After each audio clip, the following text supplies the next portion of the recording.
So welcome to our reflections on COP28.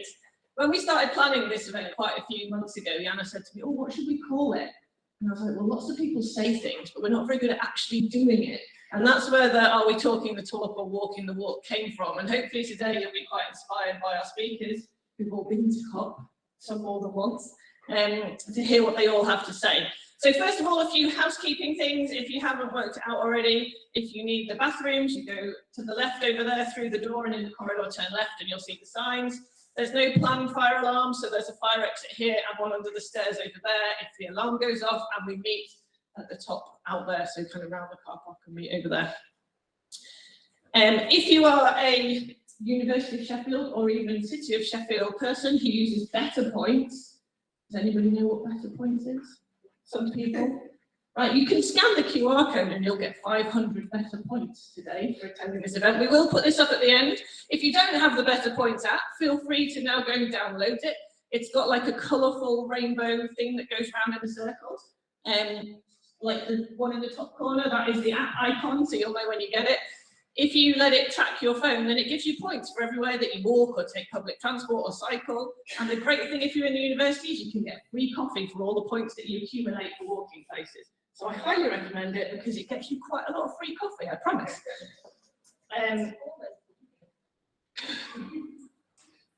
Right, we've got a few questions to warm you up before we move into our speakers. So I'm just going to wait for us to get them on the screen. We're balancing devices everywhere today.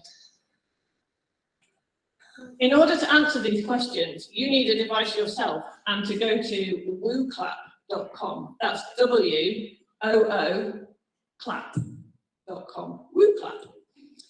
And when you get to WooClap, you need to put in that code on the right, BIQRCK. We're going to use this for some of our questions as well during the panel. So once you've logged in, keep it open. wooclap.com, BIQRCK.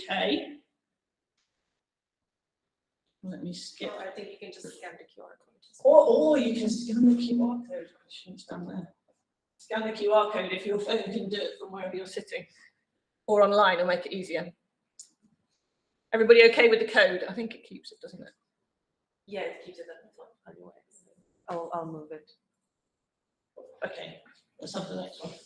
All right, we're starting with an easy warm-up question. Have you ever been to a COP? This is really a test that everybody managed to get WooClap working. 54, that's pretty good. Oh. 54 people online. Yeah, I wonder how many.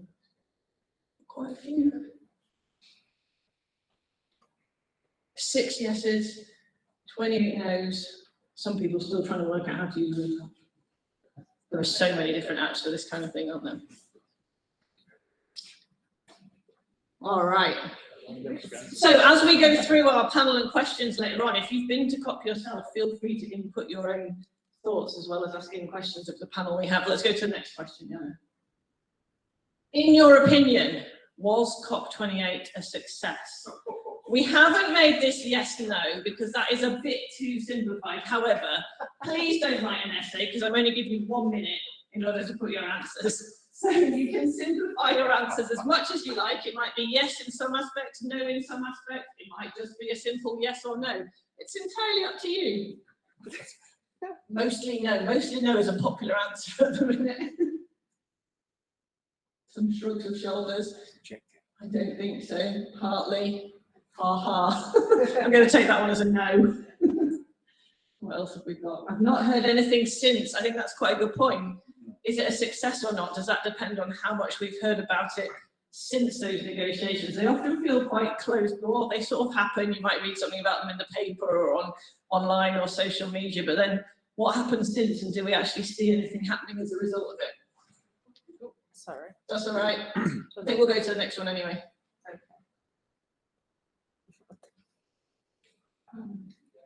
What did COP28 achieve?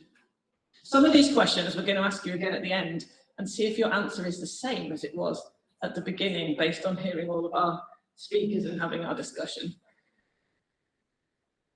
I think this one's a short answer as well, isn't it? Yeah. Being effective. Oh, it's a word cloud. So as it's a word cloud, try and use like 4 words or less, because otherwise we end up with long sentences that you can't actually read from the back. And there's still comfy, fun wheelie chairs at the front available if anyone needs one. This shrugging person. I am enjoying the little emoticons. Unclear. Cop out. Not a cop, it was a cop out. My overall summary of your moving word cloud is we're not feeling overly positive about the outcomes of COP28. New contacts, adaptation, nothing new. Also acknowledgement. That's an interesting word to have on this word cloud, I think. Maybe some of our speakers might reflect on some of the things that we're saying now. Have we got one more question? I don't know, actually. Yes. This is good. Our final one before we move on. With the passing of each COP, are we getting nearer or further away from delivering on the Paris 1.5 to 2 degrees C and equity commitments? So nearer or further away? Binary vote, no typing required on this one. We're getting nearer and further. It doesn't let you vote for both. You have to pick one or the other. Time to be decisive. Are we getting nearer or further away? What do we think? Oh, further away. A lot of votes for further away. Well, time is passing. Yeah, that's right. Time is passing, indeed. And are we yet walking the walk? Yeah, I think. All right. I think we've got an overall conclusion of further away there. So let us move on to our speakers. We have 4 excellent speakers for you today. I'm very excited about this. We're going to start with Kevin Anderson, and then we've got 3 members of the University of Sheffield, staff and students, who are going to talk to us about their experiences, because the 3 of them all attended COP back in December. But first we've got Kevin as our main speaker. Let me get to the right page. So Kevin is Professor of Energy and Climate Change of the University of Manchester and visiting professor at Uppsala in Sweden and Bergen in Norway. He formerly held the position of Zenström Professor in Uppsala and was Director of the Tyndall Centre for Climate Change Research in the UK. He widely engages with government, industry, civil society, and remains research active with publications in climate policy, nature, and science. He's had a decade's industrial experience in the petrochemical industry, is a chartered engineer and fellow of the Institution of Mechanical Engineers. And importantly, our Grantham scholars requested that we try and get Kevin to come along because they'd read so many of his things that they were really interested in hearing from him. So we're very excited to have you here, Kevin. And I'll hand the mic over to you. And I recommend not standing right next to the speaker. Okay, thanks so much. Thank you very much. Thank you very much. It's quite a sensory experience. Right, let's see one slide there, that's helpful. So I've called this presentation Pessimism of the Intellect and Optimism of the Will, which was a sort of motto of Gramsci, I think borrowed from other people as well, but I'll come back to that later. I think it sort of captures where we are on climate change, and going by the answers to those questions, I think probably there's a lot of agreement about where we are on in the first part of that. And then the subtitle here is From Paris to the UK Without Denial. And I have a Twitter account which is only related to climate change, I don't do anything else on it, which is fairly active. And also a website that I work with a colleague of mine, Dan Calvin, who's mentioned here. The work in these slides builds on work that Dan, Isaac, a colleague in Sweden, Jesse in Norway, and other Tyndall Centre colleagues have done over many years, to be honest. So it's not just my work, it's a reflection of the wider community of colleagues. And I'll start off with a helpful one, which I regularly use, and I still think this film is a modern film, but apparently it's not. It's The Matrix. Has anyone seen The Matrix? So, it seems to have passed generations, which is a good thing, or crossed through generations. This is very much a red pill presentation. I don't like my conclusions. If they are my conclusions, they're not deliberately overplayed or underplayed. The language I may use will from time to time appear provocative. I'll try and keep it courteous, but provocative a bit. But it does capture the analysis that I've undertaken with colleagues. And I think it's uncomfortable and provocative against the the cosy narrative that we've developed about climate change, around climate change for the last 30 years. So I think we've been dishonest to ourselves, deluded ourselves and deluded others. And by that I also mean very many times the expert community has done this as well on climate change. When we look at it from sort of red pill lens, it looks much more challenging than we're really prepared to accept. So I'm going to start off by just thinking about what is it we've committed to. And I've tried to cram all of this into 30 minutes, so it's a bit of a whistle stop tour. So what have we committed to? I'm going to go right back to 1992, where some of you will quite clearly see, won't remember that year particularly well, others of us will. The Rio Earth Summit. This was the big summit that came out with the UNFCCC. Climate change is full of these acronyms. United Nations Framework Convention on Climate Change. So the original fundamental agreement, which is really key to all of the COPs, which really feed into the UNFCCC. And they had two key articles in this. There's other work in there as well. There's some great stuff on Agenda 21 and other things that came out of the Rio Earth Summit. But Article 2 here on climate change broadly just says, cut emissions to avoid dangerous levels of climate change, which you get through all of the complicated language. And Article 3, which was basically said, cut emissions fairly.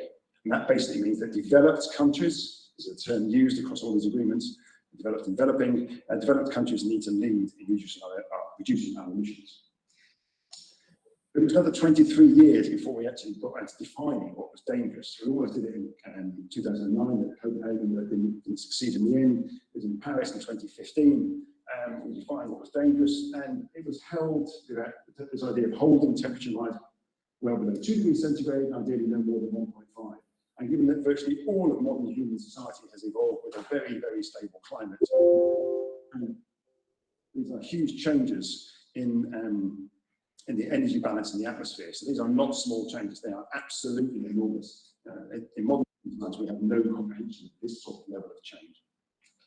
We also agreed to do it guided by science and on the basis of equity, this idea of fairness, and I'll come back to this later, but to be brutally honest about it, the global north hasn't cared in the slightest about the equity concerns between countries, but I would also argue including within countries as well.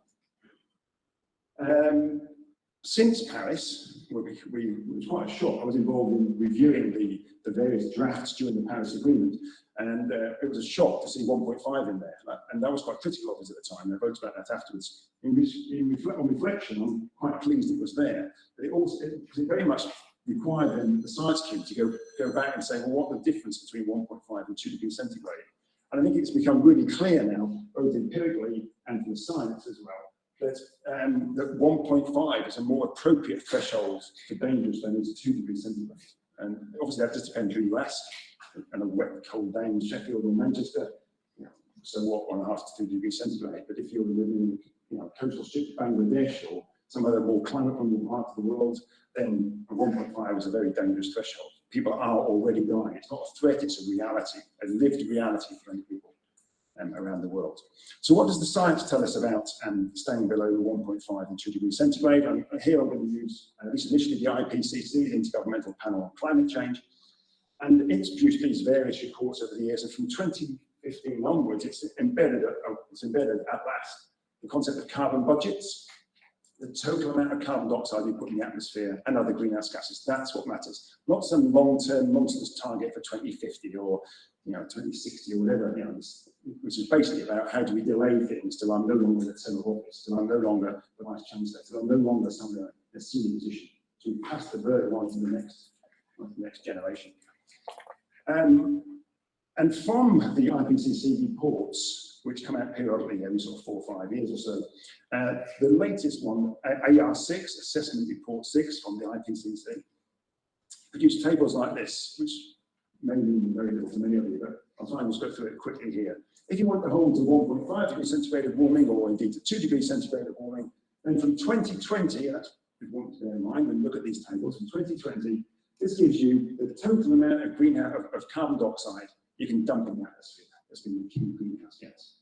And it's for different probabilities of staying in these temperature thresholds. So it gives us a pretty good idea of how much CO2 we can put in the atmosphere, which pretty much tells us how many tons of fossil fuels we can burn. And it tells us a bit about what we have to do in the agricultural system as well. I'll focus here mostly on energy. Agriculture is about 25% of the emissions, really important for land use. But I'm going to focus primarily on the energy side today. Now, those budgets were from 2020, and what we need to do is firstly update those budgets and to now, or in fact, we're already 1 month out, and that's, I'll come back to that in a second, that's important.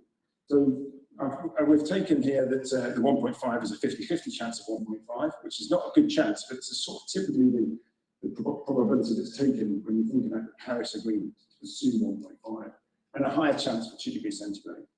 And what you get here is the carbon budgets. I'll come back to these numbers and explain them a bit in a minute, but they... The slides aren't moving on Google Meet, so I'm just are they trying not? to get that to work. Give me a second. Do you want me to try to slow down?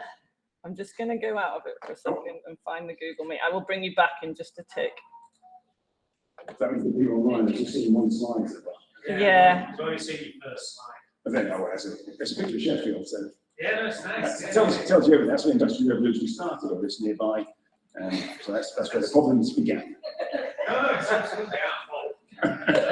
It's your option's fault. Steel industry, your option's fault. Yeah, I think Scotland takes some responsibility as well. There's quite a few engineers behind the Industrial Revolution. Oxford and Cambridge had nothing to do with it. No, absolutely. They've been mismanaging it ever since. Let me see if that works Oh, now. that's awesome. I think it's Eton and Oxford that have been this. Well, yes, probably. No, Yeah, it's probably. still not sharing the right thing.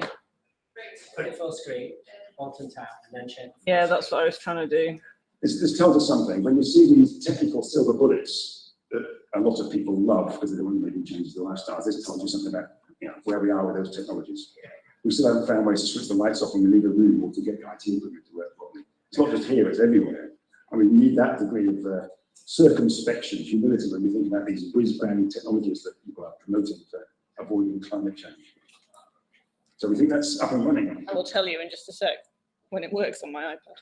Yes, we're working. Oh, We're back in. Apologies to those Sorry for online. the pause. I think I can make the slides available anyone who wants to have the underpinnings of my ramblings. And so I'm going to update the climate, the budgets for the IPCC here, and to January 2024. And we have somewhere between 340 and 740 billion tonnes of carbon dioxide we can emit in the atmosphere. And that probably means very little to everyone other than sort of climate geeks, really. And that's about 8 to 18 years of current emissions. 8 to 18 years of current emissions. And that's if it was still static. That's how fast we work those budgets. Now, if you were to reduce exponentially from today, that's 11% every single year. And this is globally, 11% reduction every year in emissions for the 1.5 target and 5% for the 2 degree C target, globally, starting a month ago. And I think this is, maybe it's only me that thinks this, but to me, this I find quite worrying. That the 1.5 budget, we're using up at 1% every month. So we've used up 1% already this year of the budget. And for 2 degrees centigrade, 0.5% every month. So that's how fast we're going through the budget. And I think, bear this in mind when you think about what the COP discuss, which in my view has nothing to do with climate change. So let's look at these things graphically. I'm just going to use a couple of simple plots here that Dan and I have generated for some work on our website. And this is, basically, this is a straight line. After a little bit of inertia, it's basically a straight line from 1.5 degrees centigrade. This is just arithmetic, bit of maths, added to the IPCC carbon budgets. That's all it is, really. And what you see very rapidly is by the early 2030s, you end up with reduction rates of about 30% per annum. I mean, we can come back to whether that's viable or not in a minute, but just see how steep that is. Now, and globally, that's 0 emissions by 2040. And that's important. We'll come back to that slide in a moment. 0 emissions, that's basically 0 fossil fuel use by 2040, globally. A 50-50 chance of 1.5, not a good chance. For 2 degrees centigrade, we have a larger budget, not far off, twice as big. But notice if you delay it at the beginning, which is exactly what is happening. So this is more ambitious still, if you add together all of the pledges, the promises countries have made, the NDCs, as they're called. So if you add those NDCs together, the promises, then that's still more ambitious there. But look how steep that curve is, unless we do something much, much earlier. So how steep is the 1.5 degree C curve. Now, I want you to think about that and contrast that with this gentleman here, is the chair of a very large, or the director or chief CEO of a very large oil company, but also giving the chair of the COP. You can make any decisions whether that's appropriate or not. I'm not in any way signing up to any discussion that is alarmist. This is a discussion we had with Mary Robinson and others online that was created a bit of a furor, maybe you may remember at the COP. There is no science out there that says that the phase out of fossil fuels is what's going to achieve 1.5 degrees centigrade. Now, do we expect anything else from him? If he's signing contracts to get more, sell more and more oil, particularly to Africa and other parts of the world. So that's not a surprise, really, to any of us. This is a surprise, in my view, that the head of the IPCC, the Intergovernmental Panel on Climate Change, Jim Skill, feels obliged for some reason to come out to defend the position of the chair of the COP. I find this just completely baffling, and then more so as to why more academics have said, what on earth were you doing there, Jim? Dr. Sultan has been attentive to the science and has fully understood it. And he reinforces that in more detail as well, so I find it more disturbing. Notice specifically in relation to 1.5, Jim then goes on to say, by 2050, fossil fuel use is greatly reduced and unabated coal use is completely phased out. Oil use is reduced by 60% and natural gas by 45%. This is for 1.5, roughly 50% of 1.5. That's explicitly what he's talking about there. So the IPCC chair tells us that holding to 1.5 is compatible with 40% of today's oil use and 55% of today's oil and gas use by 2050. This is utter nonsense. Get a primary school kid in the first year and their basic arithmetic will tell you you can't do that. And yet the head of the IPCC, supposed to be this independent scientific body, actually reinforces a position put forward by an oil executive, which I think was just so deeply misleading. So that I find worrying, but I find even more worrying, why is it we've spoken nothing about this before? Why was Jim and the IPCC not criticised for saying this? That's the curve. To look at a bit like this is basically a straight line based on budgets from his own report. And he's also fully aware that since the IPCC report came out 2020, based on data from probably 2016 to 2018, many of the academics that fed into those budgets suggest now the budgets are quite a lot smaller than we thought then, significantly because of better aerosol understanding and some other things as well, so improving the science. And so Lambol and others had this paper out, and in fact Jim Henson as well, but Lambol's paper came out in Nature just before Christmas, a 40% reduction in the 1.5 budget and a 20% reduction in 2 degrees C budget. I mean, how on earth then Jim can say what he was saying when he's aware of this as well? I think it's just deeply misleading. In view of Dan, myself, and a few other colleagues, we now say the 50% chance of 1.5. We won't say it's not viable, we just don't know how you do it. If someone else can show us how to do it, fine. I can't see how to do it, Dan can't, other colleagues can't either. And that we say that with a sort of heavy heart, because that basically means we are wiping out some communities around the world. People will die as a consequence of us. So any idea how that I feeds? think, Should I move? no, somebody, if you're online, can you mute your microphone, please? Okay, I'll try again. But so for a decent chance of 2 degrees centigrade, and that's what we're going to talk about now. And that is an outside chance of 1.5 if you follow the maths through. But so a decent chance of 2 degrees centigrade, we think it's just about possible. But let's not pretend we are on the edge of that. You know, that is looking incredibly challenging as well. But we also promised in Paris, and indeed every agreement going back to 1992, to reduce our emissions on the basis of equity, with fairness between the richer parts of the world and the poor parts of the world. So following that language, you've got to divide the carbon budget between developed and developing countries. I don't like that terminology, but it is the language that's used within the negotiation. So I'm going to use that language for now, but it's not my choice, it's our choice of language. And so here what we've got are the global emissions. This is now looking at energy, particularly the global emissions of the high curve, and this is the 2 degrees centigrade.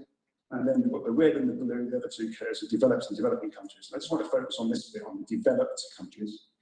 And just notice that the emissions then, this is 2 degrees centigrade, we would have to have 0 emissions if we take account of the equity part by sometime around the end of the 2030s. Sometime like that. 0 emissions, planes, trains, ships, refrigerators, cars, everything. And how on earth does this fit with Jim Ski's comments about 1.5?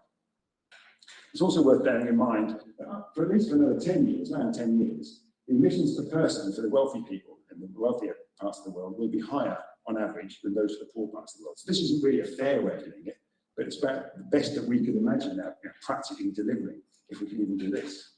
You can then ask the question of the developed budget, how much should the UK or Sweden or whatever it might be, and you can even break that down to counties or even companies if you want to do that in different ways, or sectors. There are different ways to divide the cake up. So looking here at the UK, and this is based on some work colleagues and I published in a paper in 2020, we look at the UK's carbon budget for 1.5 to 2 and say really, we're talking really more about the 2. We're talking about there about 1.3 to 3 billion tonnes. So for the UK, that's 3 to 8 years of carbon emissions. So if we kept a straight line, we would have about 3 to 8 years of carbon emissions before we've reached our fair contribution to the Paris Agreement. If you reduce them exponentially, then you're talking about 10 to 15% for 2 degrees centigrade, starting at the start of this year. And this is way outside anything we ever hear in the kind of rich country like the UK. Yeah, every year on year on year on year. Well over 20%, near 30% for 1.5. If you just draw a straight line from the start of this year, the zero emissions will be 2039 for 2 degrees centigrade and 2030 for 1.5. Remember, this is based on the IPCC budgets, which are very likely at the upper end of what we should be considering. So this is the minimum that you really need to do to make our contribution to Paris. But we often hear this about the UK, and we hear this about every country in the world is dealing with climate change, but the emissions keep going up. Someone's lying. Yeah, emissions in 2020, 51% lower than 1990, but that excludes international aviation and shipping and imports and exports. Do that, you're talking about 15 to 20% reduction. That's about 0.5% every year. Remember that globally for 1.5 we need 11% and 2 degrees centigrade, 5% globally every year. And we've managed so far in a rich, high-emitting country, 0.5% reduction. And almost all of that has come from decarbonising a large part of electricity, not from heat, not from transport. We've done the easy bit so far. That's the same for sure as Sweden, Denmark, France. There are no climate progressive countries in the global north. So what does living within a 3 gigaton carbon budget look like? And so this is work that Dan and I have done, focusing on energy. This is very much sort of work in progress. And so what we've got here is total energy consumption in the UK, what we call final energy consumption. And it's measured in a unit called terawatt hours, watt hours times 10 to the 12, for those of you, a big unit on the left-hand side, and then years on the bottom. And our final energy consumption at the moment is around about 1,600 terawatt hours. That includes aviation and shipping fuels. That's the bit that's non-emitting electricity. Remember, of the energy we consume, only about 18% is actually electricity. The rest of it is not electricity, basically fossil fuels. This bit is fossil fuels, and that bit's aviation and shipping, which is also fossil fuels. We separate those out for various reasons. Our core scenario assumes a significant improvement in efficiency, and I won't go into the details now, but we've got some reasoning behind this based on other people's work. So we reduce the overall energy consumption considerably with awareness of things like the rebound effect that people that think about those issues, and we have thought about that to some degree. So we reduce overall energy consumption out to 2040, and you can see the fossil fuel one goes to zero by 2040. And so the green is the non-emitting electricity, aviation shipping you see coming down. And then we've also got some electricity for producing synthetics and plastics. In fact, we were talking about this briefly earlier, and indeed for producing fuels for aviation and shipping.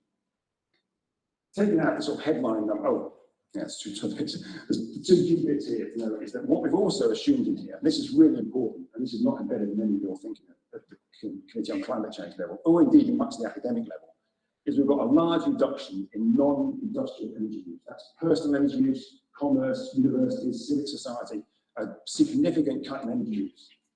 And that is because we've got a rise in industrial energy use. So we're expecting a lot more industrial activity in the UK, not just bars and banking, but actually making and doing things, fixing things. To take out the sort of key elements of that, something like a 50% cut in personal energy use, and that won't be spread evenly. The poor people in society, that will be no hope, almost no cuts, maybe even a rise.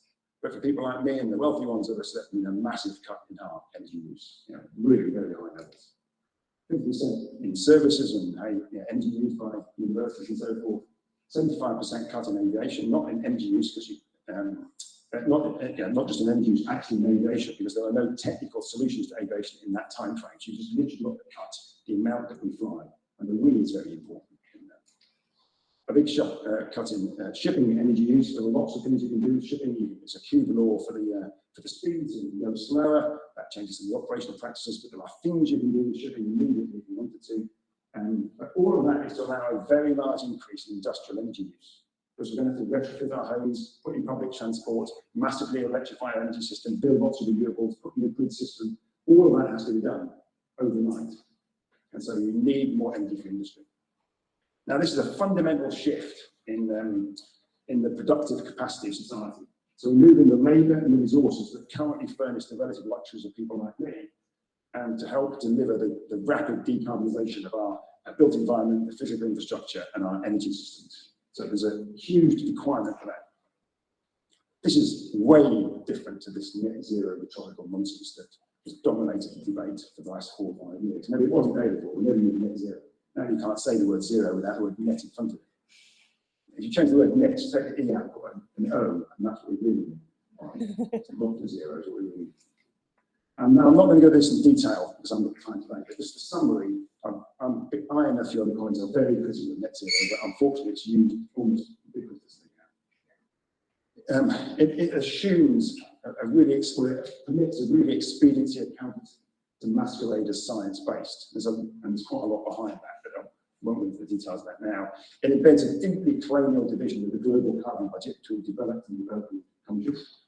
So the idea of net is we're not going to reduce it to zero. The UK has 31 million tonnes driven by the Committee on Climate Change's balanced net zero pathway from fossil fuels in 2030.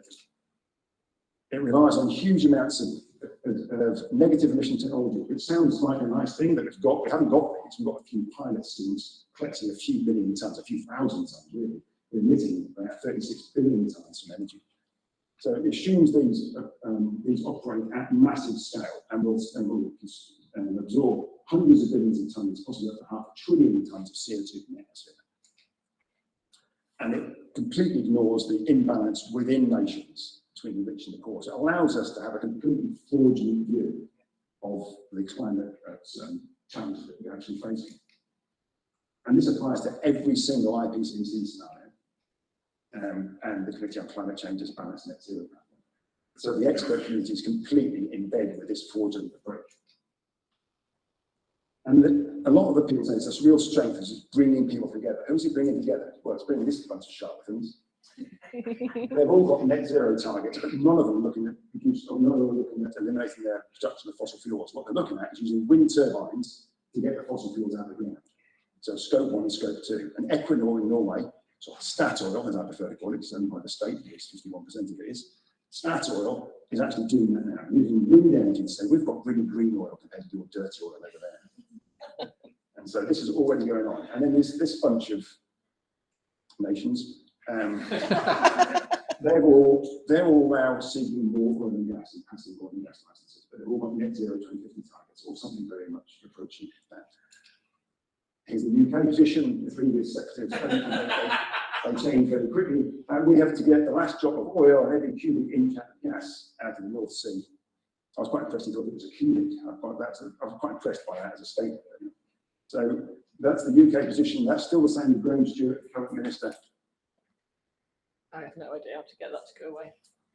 Any bright ideas? On the TV, isn't it? I think Yeah. we got a remote. Like this. Just keep going and see what happens. All right. So in stark contrast to the Secretary of State comment on climate change, and I think overall, I think he actually has a lot of integrity on a lot of these major issues.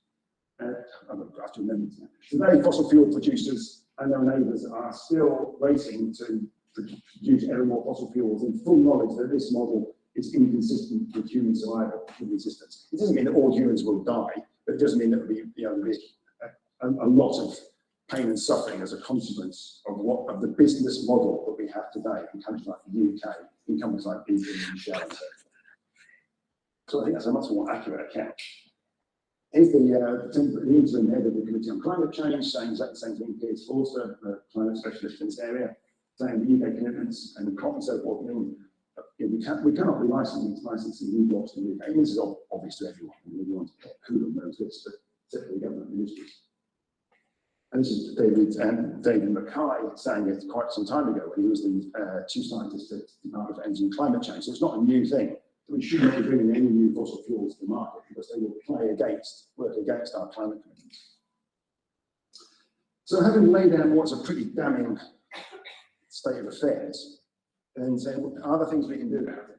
Well, there are two elements to this. One is the technical revolution, and as an engineer, I'm very pleased this is still thinking about. There's plenty of a major role for technology.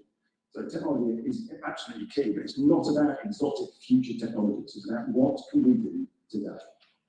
And so I've called it here a modern-day Marshall Plan, like the reconstruction of Europe after the collapse of the Second World War, but at a much larger scale and without the subtle political message behind it. And what we're talking about here is to deploy existing technologies and as rapidly as we possibly can. So don't wait for the next silver bullet. And universities are a bit obsessed by working on the next silver bullet because it's often quite exciting, quite attractive, but really want to know is how can you do retrofit of the UK's 28 million households over the next 10 to 15 years? How do you do that? That's a really interesting engineering challenge. Instead, we'll spend our time, effort, and money and the capacity looking at some exotic technology. So here's some sort of things you need to think about. Make existing homes highly efficient or knock them down, one or the other. Make sure all new homes are zero carbon heating. We should not be building any house today that requires any heating. We know how to do this, it's been done for years, it doesn't cost us much more money. So let's be doing that. And indeed, renewables on those as well. Let's roll out public transport. So in fact, we should not be driving around in our cities when we think about it in big lumps of metal, whether it's EV or an IC engine, it doesn't matter. What we're doing, I weigh 80 to 85 kilograms. I could sit in a car that weighs what, if it's an EV, probably 2,000 kilograms to travel a few kilometers in our city. There's something bizarre that would normalise that sort of behaviour. So we need to move away from that towards active and public transport. And that might mean things like town planning as well as the transport system itself.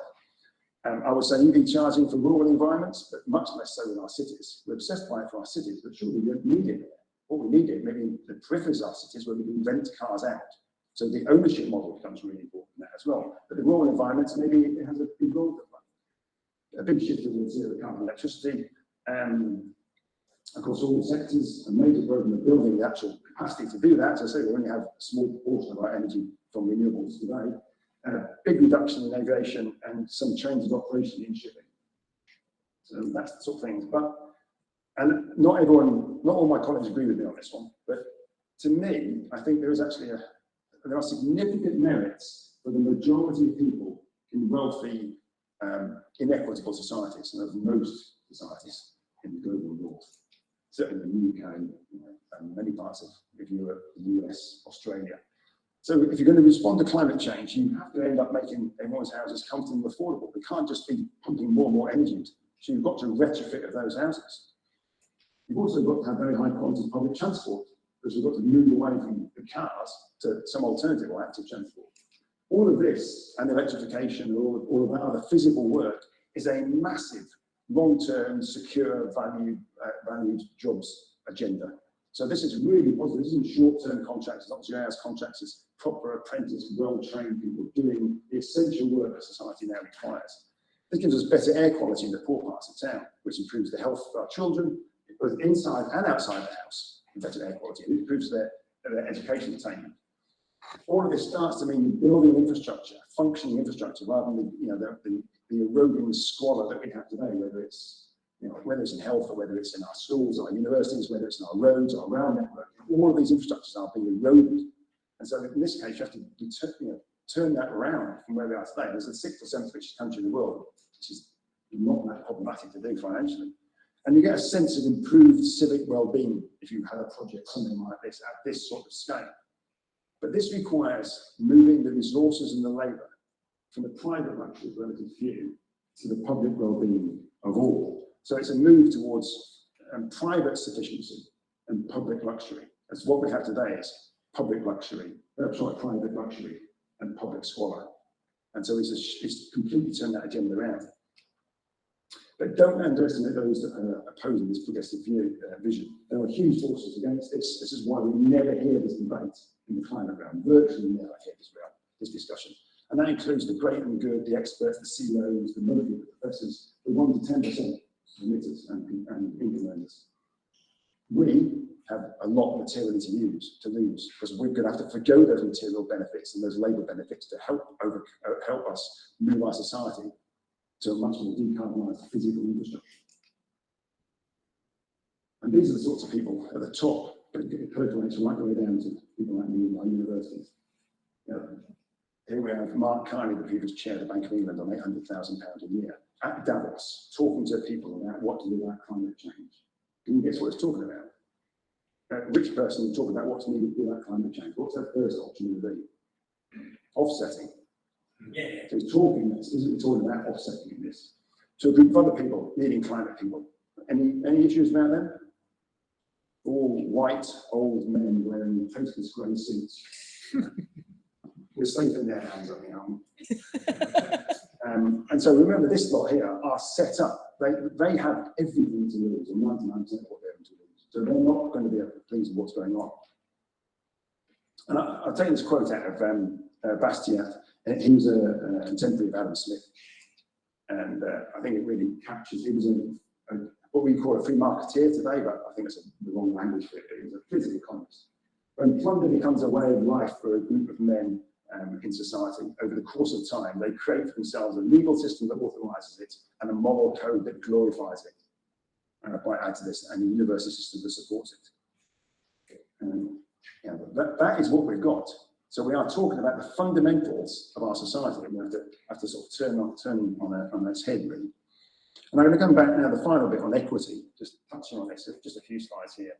Firstly, these are probably things you know, but roughly half of global emissions come from about 10% of the global population.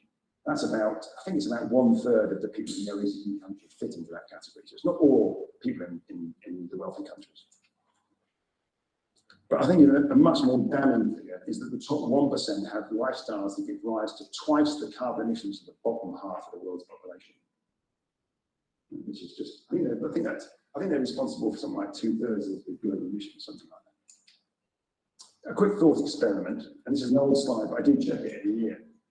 If we responded to the climate challenge as if it was a climate emergency, we required in different countries regulations, whatever form they would take, so the top 10% cut their carbon footprint to the level of the average European citizen, and the other 90% just carried on business as usual, so just carried on emitting. That's a 1/3 cut in global CO2. Now, if this was a climate emergency, you could do that in a year, you could probably do it in 6 months, you could probably do it in a month. But we're not doing anything like that at all.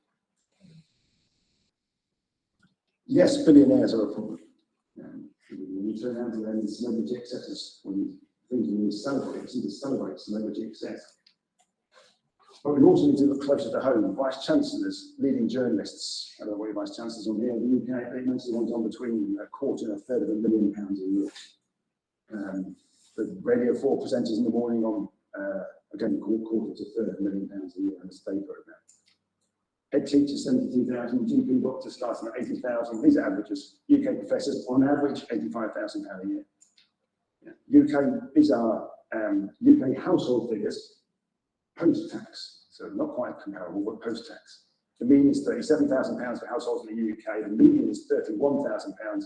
You better get a professor out of bed for that. And the mode is £23,000.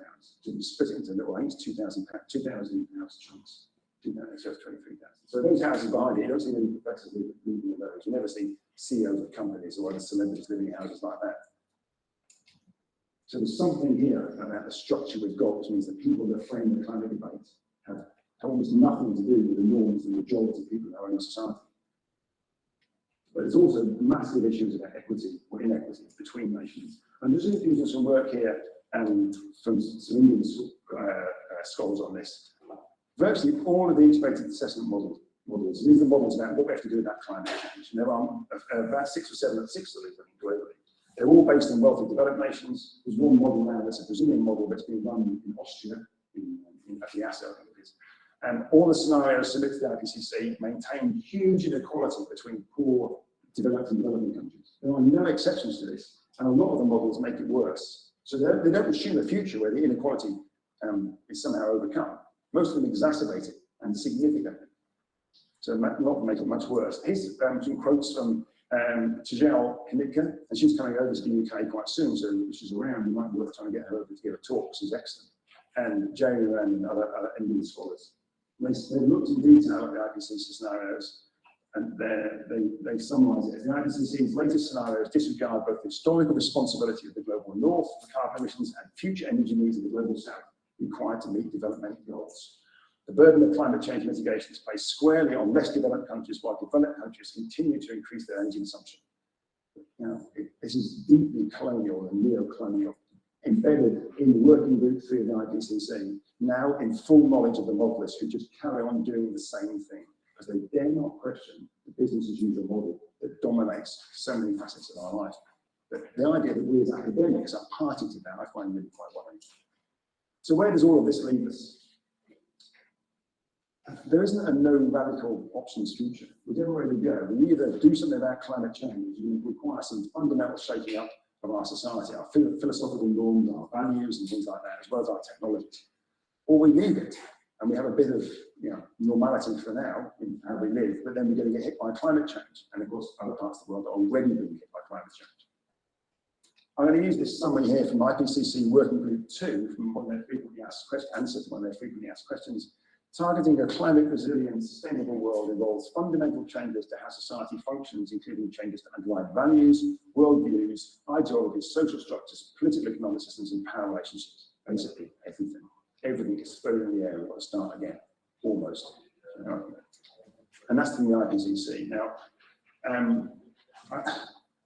don't want to overplay Roosevelt, but I think it's interesting. He got 4 terms of office, and what is interesting, I think, is that he was a man of courage, probably very much courage given to him by his wife, I think, and a lot of his ideas from Eleanor Roosevelt as well. He was a very powerful figure. Nevertheless, between the pair of them, they demonstrate vision and courage. And you can go and listen to his speeches at that time. He even promoted put forward a maximum salary in the US, which, not surprisingly, didn't get through. It would be a good idea. What we have now, we have focus groups and fear. That's what we're focused on. That's how we develop leadership today.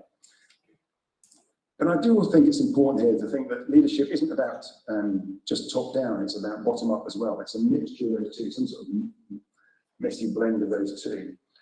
But they are not independent, they're inexorably linked. The great and good virtually never have ideas of their own, other than just the norms of the business unit. Ideas percolate through the system in various ways, and then they get seen by these people, then they're put in policy, and then we say, aren't they wonderful? But ideas emerge from somewhere else in the system, usually anyway. So in a sense, that gives us all scope to drive change, whether you're a school child, whether you're a university student or a PhD researcher, and we all have that scope to try and change the system around us, to engage with our councils, certainly democracies, engage with our councils, our companies, our universities, our schools, our sports clubs, all of that, as well as to engage nationally. There's a role for us to play in catalysing change. And that's why I come back to this quote from Gramsci. Pessimism of the internet. I mean, what I've sort of laid out here, there's a tiny bit of space for thinking, is there any chance? Is there any chance out there? But that chance, there isn't any chance, obviously 2 is better than 3 and 3 better than 4, but is there any chance of staying below 2? It's looking incredibly tight now. But if there is any chance, it comes out this optimism of the will, which I see sort of as hope in action. So by acting, you get hope. And through that, through action, through trying to drive change, we may yet be able to deliver on staying below 2 degrees centigrade. But even if we don't do that, let's say below 2.1, 2.2, but let's still aim for 1.5 if we can do that. But this is no longer a tweak to business as usual. This is a fundamental rethinking of our norms. And I say that for you to reflect on in terms of, well, has COP got anything to do with that at all? Or is it just another delaying tactic, the whole process of COP? Is it part of this solution, or is it actually no longer fit for purpose, and we need to rethink what it needs to be, or restructure what we already have? So on that note, thank you for listening.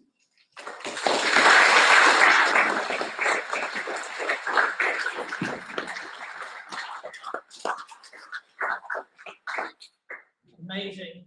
Thank you. Lots of food for thought there for everybody, I'm sure. We're not going to do any questions now. We're going to move on to the other speakers, and then we'll do all of our questions as part of the panel after this.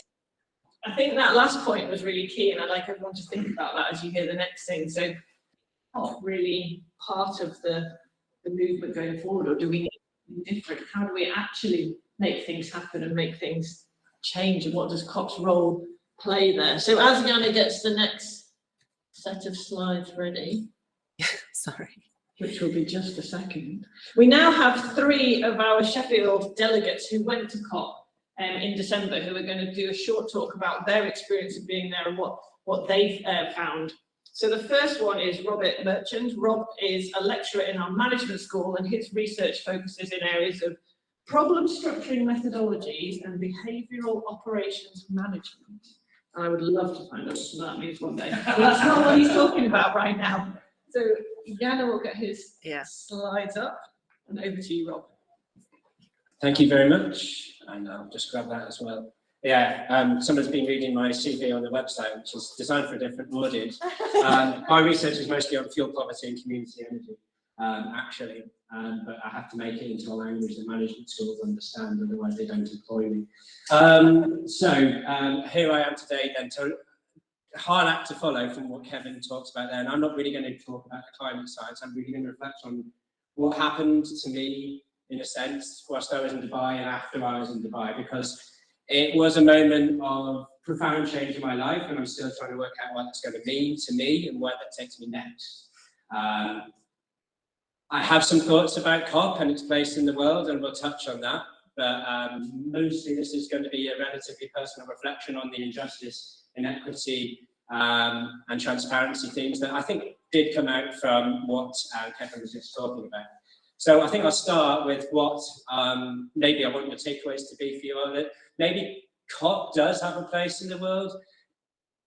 And we had a lot of discussion about that whilst I was in Dubai with the other 5 people that I was there with. A lot of variety of views, but I think probably if you've got 199 nations that need to come together, there's going to be messy, slow discussions that need to happen. We might not like the speed that they're happening at, and they're not delivering the action.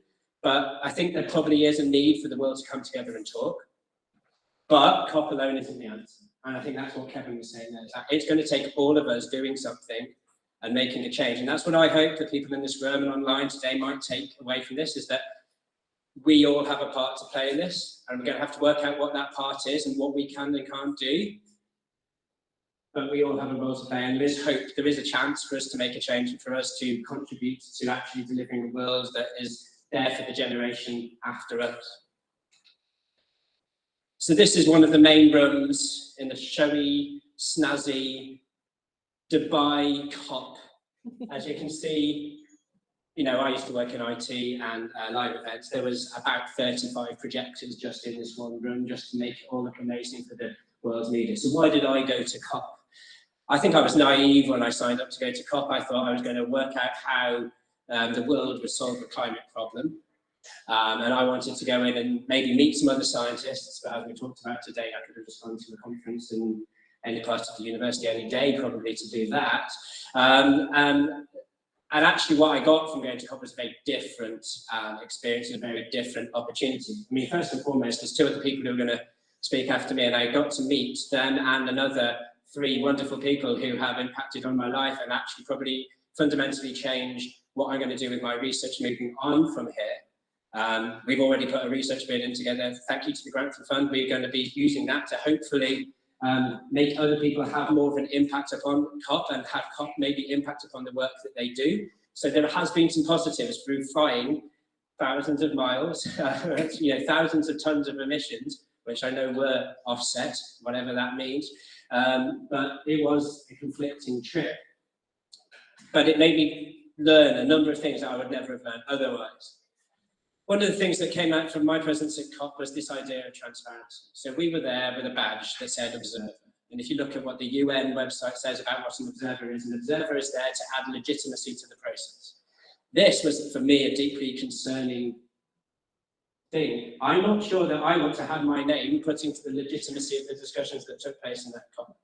For me, we wrote something in the media aftermath that hasn't been published, and maybe we'll find somewhere, a website that might put it up for us, about the different COPs within the COP. And that's what these pictures represent.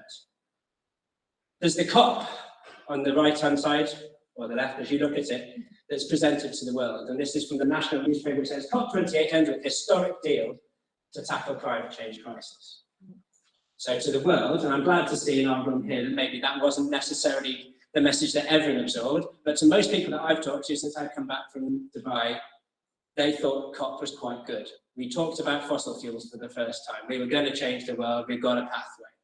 That's how even the Guardian weren't really being particularly critical about anything that's happened. A website, a media outlet that you thought might challenge the status quo. But actually, if you read most of the mainstream outlets, COP is a success. If you dive into this and you see the tens of millions of pounds that Dubai spent on media companies, they went from 10 media companies in the development of their presence in Dubai and kicked out loads because they weren't giving out the images that they wanted to.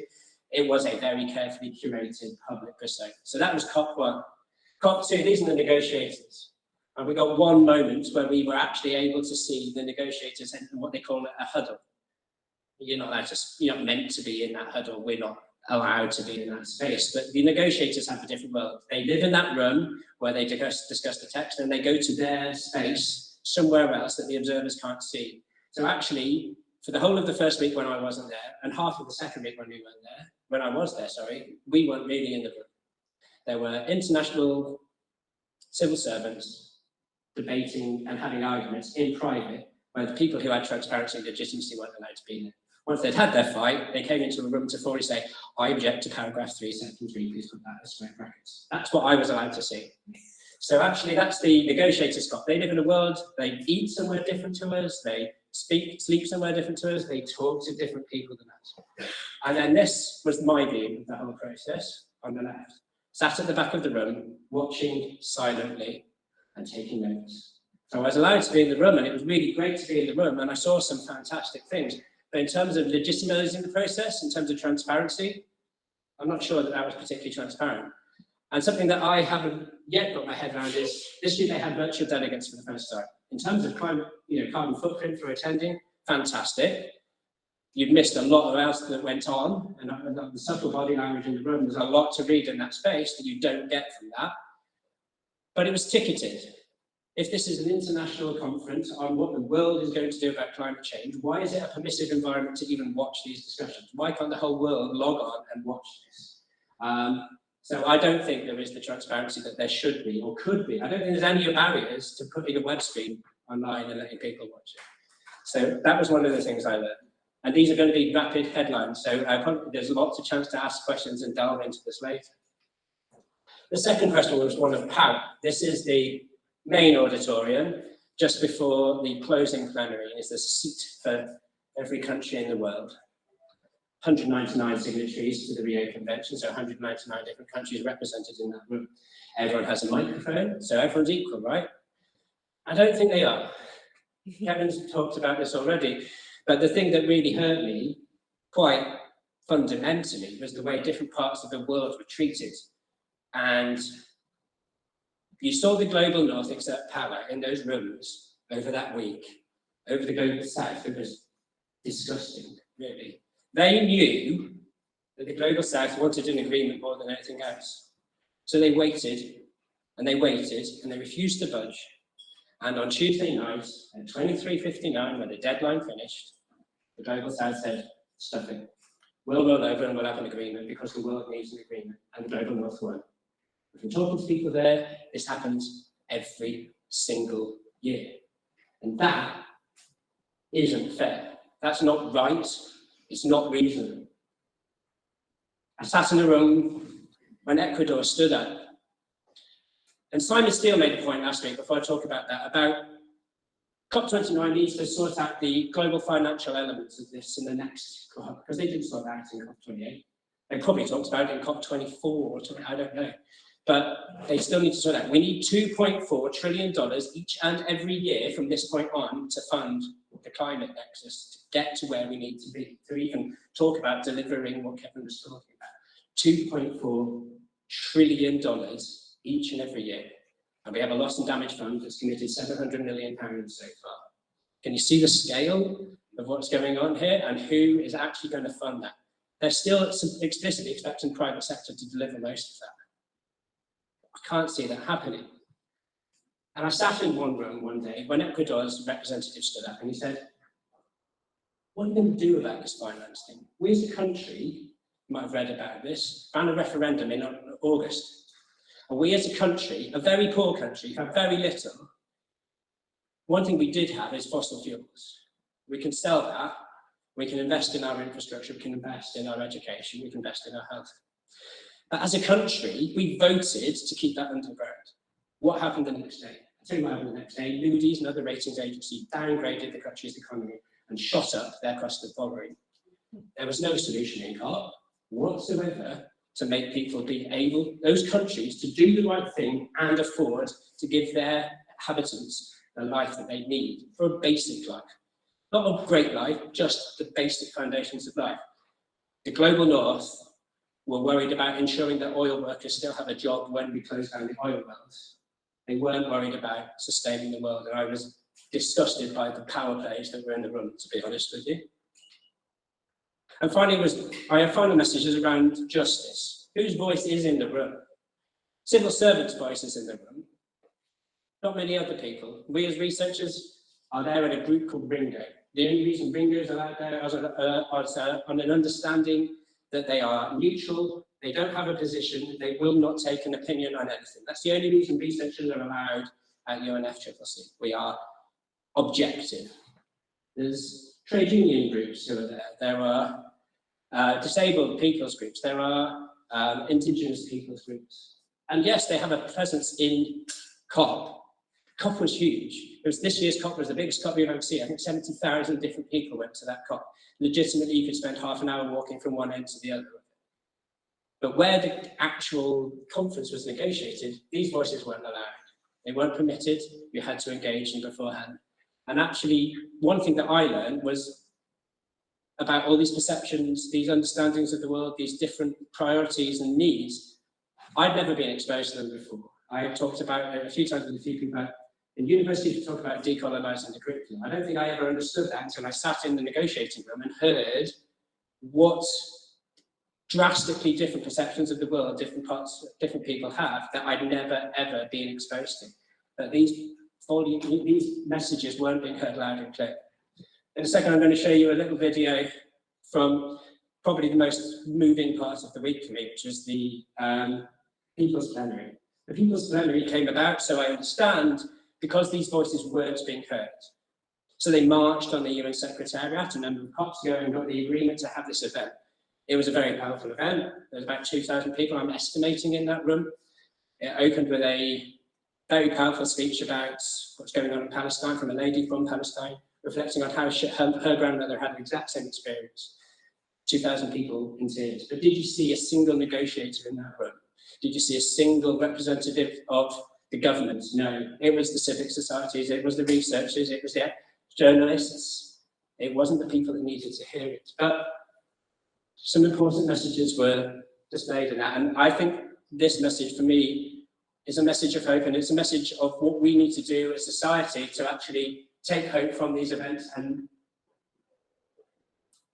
realise that, yes, there are technical solutions, but fundamentally this is about redeveloping our relationship with our planet. And if we can understand that we only exist because of our planet, then perhaps we can do something about this. Someone came up to me today and said, "Who are you?" And this is all I can answer. You know, I am water and the water is me. I am the fire and the fire is me. I am the air and the air is me. I am the earth and the earth is me. I am the lady who lived. I am the woman who fought to live. I am the young girl who wandered and learned to live. I am the infant that was excited about living.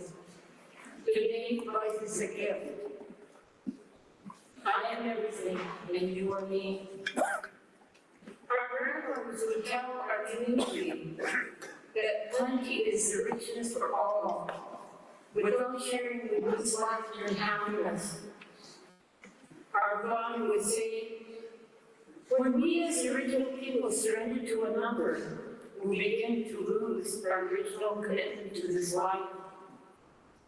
Our grandmothers would say, when you find yourself witnessing our people speaking with a split tongue, we will begin to vanish from our minds.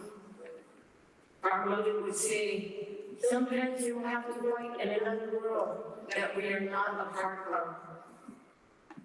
To walk a mile in our shoes means that we will not put a price on water, fire, air, and earth. Our ancestors spoke of their gardens. They will weaken, and we will become hungry. Our ancestors' thirst will begin to dry, and our wells will start to dry up. Our ancestors' breath will struggle to breathe as the winds will carry diseases. Our ancestors said, our waves will rage throughout Mother Earth's homelands, and all will feel the blisters of ignorance. The stories of times past, the memories of an organic pathway, will only fade if we choose to forget and abandon the rights of nature and humanity. We must always hold this memory, as it was told to all the tribes of the world. The whispers of our ancestors will echo in the winds, and the memory of these teachings will come from protecting the rights of nature and continue our responsibilities to care for our gardens, our ancestral gardens. We must all rise up and speak with an ancestral voice. No, nature, humanity, and all that's in it is not for sale. I say that again, you cannot put a price on humanity and nature.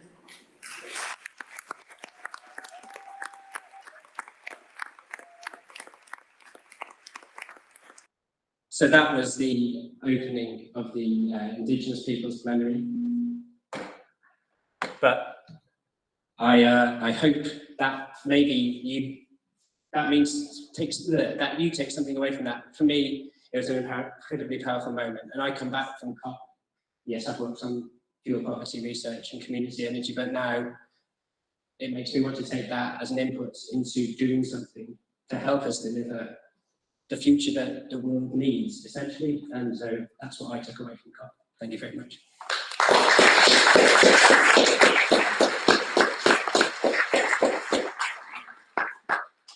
Thank you, Rob. Lots more food for thought. I'm sure everybody's getting lots of questions in their mind and discussion points they want to bring up. Before we do questions, though, we've got two more speakers. And Rob mentioned during his talk about the Grantham Centre funds that have funded some new projects and also some in the past. And you'll see that lots of the work and the scholars do is really helping to try and push us towards achieving some of these goals. And our next speaker is, in fact, funded by the Grantham Centre. He's a research associate in policy evidence and extreme climate change adaptations. So another slightly different angle on it. So Tom Wood, over to you. Thanks. Just 1 second, sorry. Two entire screen. Maybe that's gonna be. I'm just trying to make it as big as possible. Yeah, that's fine. Yeah. Hi everyone. Yeah, that's a nice picture of me there at COP. I'm looking quite happy there. That's early in the week. I can assure you by the end of the week I wasn't so happy, but we'll come on to that. So my reflections, I agree with everything that Rob said. My reflections are sort of similar to that, but I guess I have a different take on it because I work in the climate sphere, and climate change is my bread and butter. So my kind of experience of COP was probably a bit different because of that. But my first reflection is similar to what's already been said by our two last speakers, that power is concentrated in wealthy nations and petrostates in particular, and that is particularly at the expense of developing nations. And I agree with Kevin, I don't like that language, but this is the language that is used. So if we look at Saudi Aramco, right, which is the state-owned oil company of Saudi Arabia, last year they made $161 billion in profit.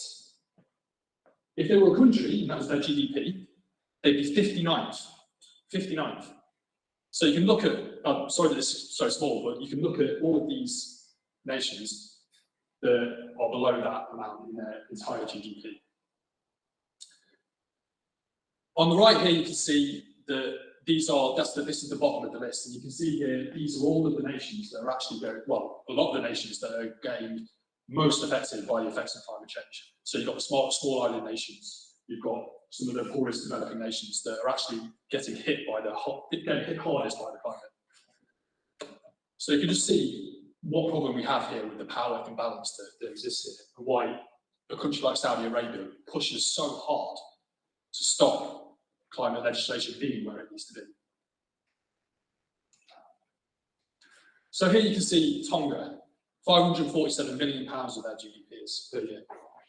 So you can see the massive disparity there. And the reason why I pick out Tonga is because on my first day there, I went to a talk that involved a representative from Tonga who spoke about the problems that Tonga have in addressing the issues of climate change that affect them in particular. 30 to 40% of Tonga's GDP goes towards natural disaster responses. Okay, so they get hit by a natural disaster, they have to spend over a third of their GDP to put right the damages that happen because of those natural disasters. And the rate of natural disasters that happen in that country have increased from around 1 in 20 years to once every other year. So they're having to spend now about a third of their GDP every other year to rectify the impacts of climate change on their country. 161% of Tonga's export income goes on debt repayments. So they're massively, massively indebted. And without the assistance of their kind of regional partners, like Australia and New Zealand, who can kind of afford to help them financially, they would just be bankrupt as a country. So their economy is completely crippled by debt interest rates and the terms of those interest levels that are imposed on them by things like bodies like the IMF and the World Bank.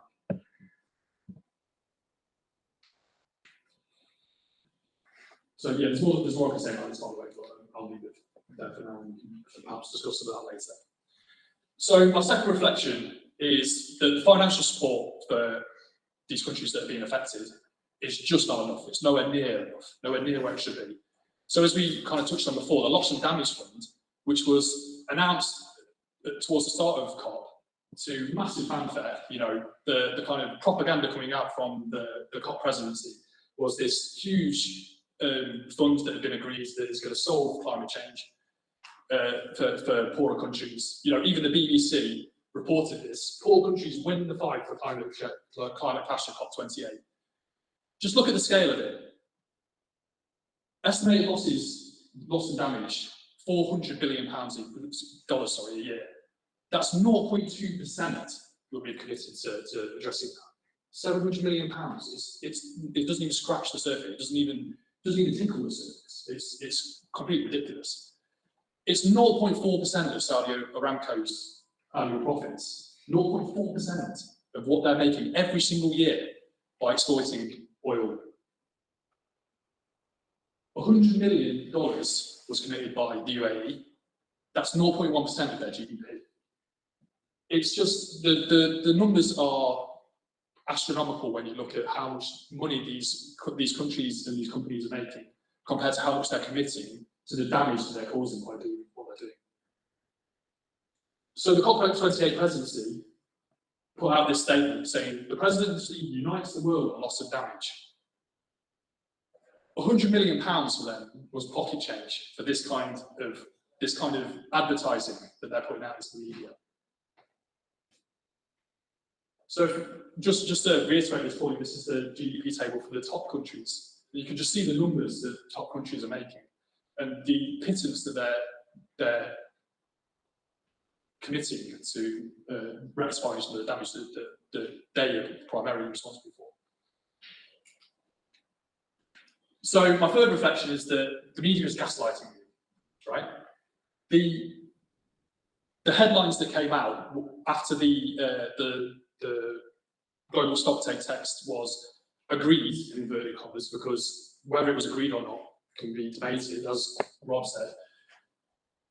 The global north essentially railroaded the global south, and AOSIS, which is the Alliance of Small Island States, were not even in the room when the government went down to agree this text.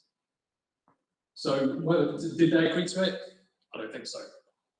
But these are some of the headlines that we saw coming out of it. COP28 landmark agreement to transition away from fossil fuels was the main takeaway. So this is a diverse set of media outlets. This goes from BBC, The Guardian, The Times, The Telegraph, and even this one on the right was from Carbon Brief, right, which are a technical news outlet that share climate change specific news and take a more technical kind of spin on it. You know, there's a science-based spin on what's happening. But even their headline was this takeaway that we're going to transition away from fossil fuels. So is that correct? Well, let's have a look at what the text, sorry, before I go on to that. As Rob mentioned, we were in a group called Ringo, which is the researchers and independent non-governmental organisations. So it's essentially researchers, the research community that are involved in it. So we were in a WhatsApp group that we were all in, that kind of were discussing live as this text was coming out and the various issues that were happening over the week.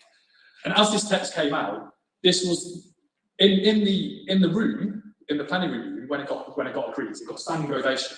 All the heads of state got on their feet, they started whooping and cheering. They were all patting each other on the backs and thinking this was such an amazing historic agreement that had just taken place. In the WhatsApp group, this is the kind of reaction that we got. This is getting heated here. Someone just screamed bullshit. I think there's still a lot of scope for business as usual. Have they no shame? I mean, utter disbelief. What a bloody joke. Terrible. You know, so as Rob said, there was, so the negotiators had a very different COP to the observers. And when the text got agreed, it got agreed in a big plenary room with, like I say, all the heads of state. And the observers were sat in a kind of a side room watching this on screens. And as all the whooping and cheering were going on in the other room, the observers were sat in this side room watching it on the screens in despair. Just what is happening? How is this being agreed? How are they standing up and clapping this? It's completely ridiculous. And after it got agreed, some of the countries got to stand up and have their kind of say, have a reaction to it. Samoa got up and did quite a powerful speech about how they don't really agree with what's going on. And as soon as they did that, that's what got the standing ovation in the other room, when Samoa got up and said their piece. So yeah, so that's kind of some of the disparity in reaction, I would say, between what's seen by the public versus what us as observers actually felt on the ground with what was happening there. So let's just have a look at what the text actually says and what the difference is between this and what's getting reported. So I've got a laser on here. No, it doesn't work, I'm afraid. Okay. So I've highlighted some of the bits here. So the bits that I've highlighted in this text are some of the massive loopholes that exist here, that basically mean that countries don't really have to do anything about this agreement. So this first one here, it says it recognises deep and rapid sustained reductions in greenhouse gas emissions in line with 1.5 degree pathways, and calls on parties to contribute to the following global efforts in a nationally determined manner, taking into account the Paris Agreement and their different national circumstances, pathways and approaches. Right? It's just a gaping loophole. They can just basically do what they want. If their national circumstances do not align with the pathway that will get us to 1.5 degrees, they can basically argue, right, well, it doesn't align with our national commitments, our national circumstances, therefore we're not going to do anything. Another one here, accelerating efforts towards a phase down of unabated coal power. Okay, a phase down, not a phase out, of unabated coal power. Okay, so as long as they promise that they're going to use some kind of CCS, which is, mostly not proven as a technology and certainly not at scale. They basically don't have to. Again, it's so wishy-washy. It's laughable, frankly. The next one here is they want to utilize low carbon fuels well before or by around mid-century. It's nonsense. But this is the big one. So the headlines were transitioning away from fossil fuels. But they forget this bit in energy systems. Forget to transitioning away from fossil fuels in energy systems. Okay, that's a huge gaping loophole. Because how do you define an energy system? I'll come on to that in a little while, but just bear that in mind for a minute. How do you define an energy system? And then this bit about keeping with the science. Well, the science, what is the science? There is no the science. Science is, okay, I won't get it. It's a philosophical question, but there is no the science, okay? The next one here, accelerating zero and low emission technologies, including, inter alia, amongst other things, renewables, nuclear, abatement and removal technologies such as carbon capture. Again, I've kind of addressed that. And utilisation and storage, particularly in hard to abate areas, not only in hard to abate areas, particularly in hard to abate areas, and low carbon hydrogen. Accelerating and substantially reducing non-carbon emission dioxide emissions. What does substantially mean? How much is substantially? It's not defined. I'll skip over that one. Phasing out inefficient fossil fuels subsidies. Only inefficient ones, not all of them, just the inefficient ones. So what is an inefficient fossil fuel subsidy, I ask you? I'm not sure about that. They do not address energy poverty or just transitions as soon as possible. So not tomorrow, not the next year, just as soon as you can. It doesn't really matter when you do it. You know, as long as you want to do it at some point, it'll be right. Recognises that transitional fuels, what they mean there is natural gas, recognising that transitional fuels can play a role in facilitating the energy transition while ensuring energy security. Okay, so basically you don't have to stop using natural gas because we can use it as a transitional fuel, as long as it's going, because we're not going to have energy security if we don't do that. Okay, so you know there are charitable readings, more charitable readings of this than I've just given. But the very fact that you can pick these holes in it, like I've just done, leads to things like this happening. So this is the Saudi oil minister, who couldn't look more like a Bond villain if you tried, saying that this is an a la carte menu.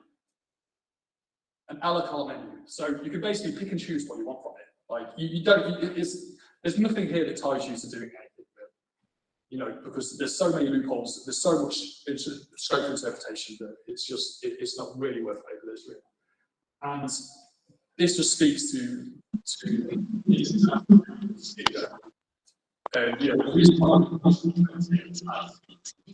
we've had over nearly 3 decades worth of this going on because of things like this, right? And it's very difficult to do a really test, you have to understand that. But as we've said, this is primarily due to the global north being incredibly intransigent. So just to touch on what I said about energy systems. So this is how the IPCC define energy, and there's lots of different sectors in this. You can't read it; it's too small. So a charitable reading would say that this is the energy system. So we're trying to transition away from fossil fuels in all of this. A less charitable definition would be to look at energy industries. So just this little bit at the top here, just basically the electricity generation and those type of industries, which leaves all of these other things outside of scope. Now, whether you're charitable or not on the interpretation, you could say it was this side or this side, but the very fact that you can have these different interpretations means that the countries can come along and define their NDCs, their nationally determined contributions, voluntary contributions to emissions reductions that they're going to do, based on this side and not based on that side. So finally, my last reflection is that policymakers do not understand risk. They just do not understand. Or if they do, they just ignore it.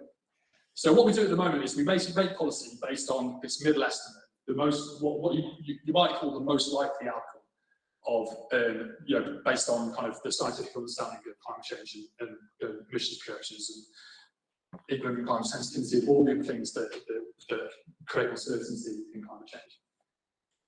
But we're basing policy on this. So touching on what Kevin said earlier, we're basing policy on a 50% chance of getting to 1.5 degrees, or an 80% chance of getting to 2 degrees.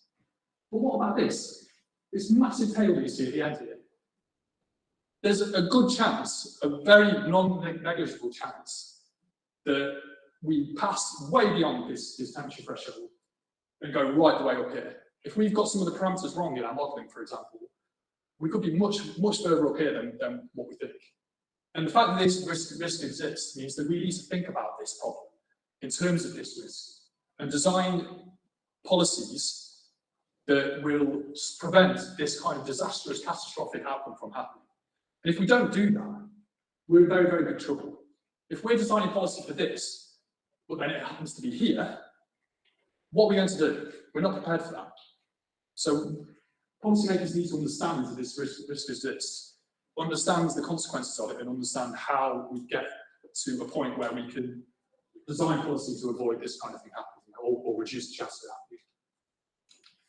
I was trying to think about this as kind of an analogy, and I was thinking about things like dice rolls and coin flips. But the better analogy, I think, is Russian roulette. Because what we're doing here is we're playing with our lives and other people's lives, and the existence of the planet. I know that sounds very dystopian almost, but it's true, right? Like, if we get to that level of warming, then things are going to get very bad. So I came up with this kind of thought experiment kind of bet that you could take, where you get this revolver. It's got different types of ammunition. It ranges from a spitball in one of the chambers to a bullet in the other, and it gets increasingly, more harmful in each one of these chambers. So if you were given the promise that you could have 2% a year growth in your income, which is the inflation-adjusted average growth of the economy, the global economy over the past century, would you spin the revolver once every decade, point it to your head, and pull the trigger? And if you survive that trigger, then what you do is you take out the spitball and you replace it with another bullet. And then the next 10 years you do it again. The next 10 years you do it again. And if you survive every single time, you take that and you pass it to your children, and your children have to do the same thing. Would you take that risk? Now, there's loads of problems with that analogy. It's very clumsy, right? There's lots of things that are wrong with that. For a start, climate change will lead to economic losses by most estimations. So 2% GDP growth can't be sustained if we're going to increase our emissions to that level. And there's a problem with GDP as a measure of growth and all the rest of it.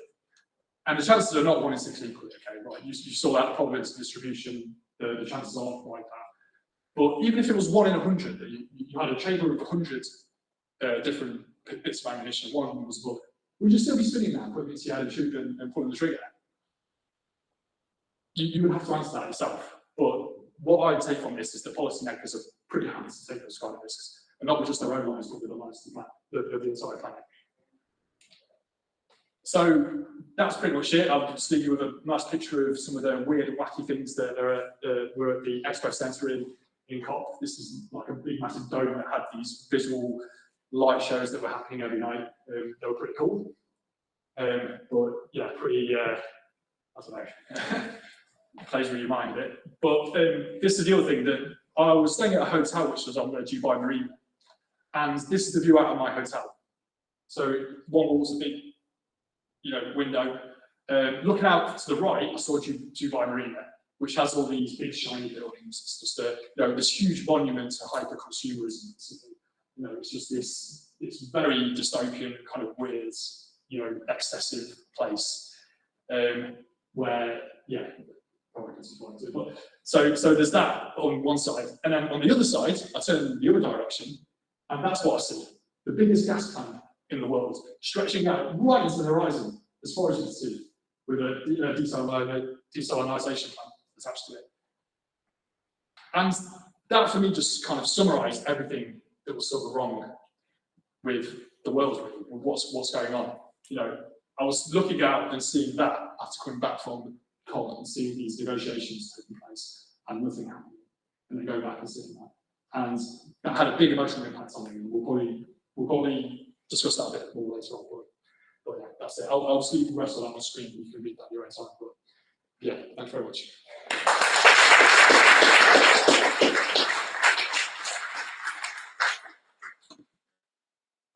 Let's have our final speaker. If you've got questions that are burning already, the Woo Clap is open for questions. It's the same link as before, so you can ask questions there, but we will also take the microphone around the room after we've heard from Rowena, to do questions in the room as well as questions online, which I will read out for you. So our final speaker is Rowena Jones, who is a Grantham scholar, and her PhD researches regulatory approaches to environmental risk in the UK post-Brexit. And Rowena's going to tell us about her experience with COP. Thank you. I always knew I'd have a bit of a tough gig going after these two, having spent a week with them. I don't have any slides, so apologies if I go a bit rogue, but I'll try and keep it quick because you've been sat very patiently asking questions. When trying to kind of pinpoint what I wanted to speak about, and this was really hard to kind of gather all of the thoughts and feelings that I've had since returning from COP. We've been back almost 2 months, and I think both Rob and Tom have touched on it. It was an incredibly emotional experience, and it's really had a bit of a seismic and significant impact on my life, both personally and professionally.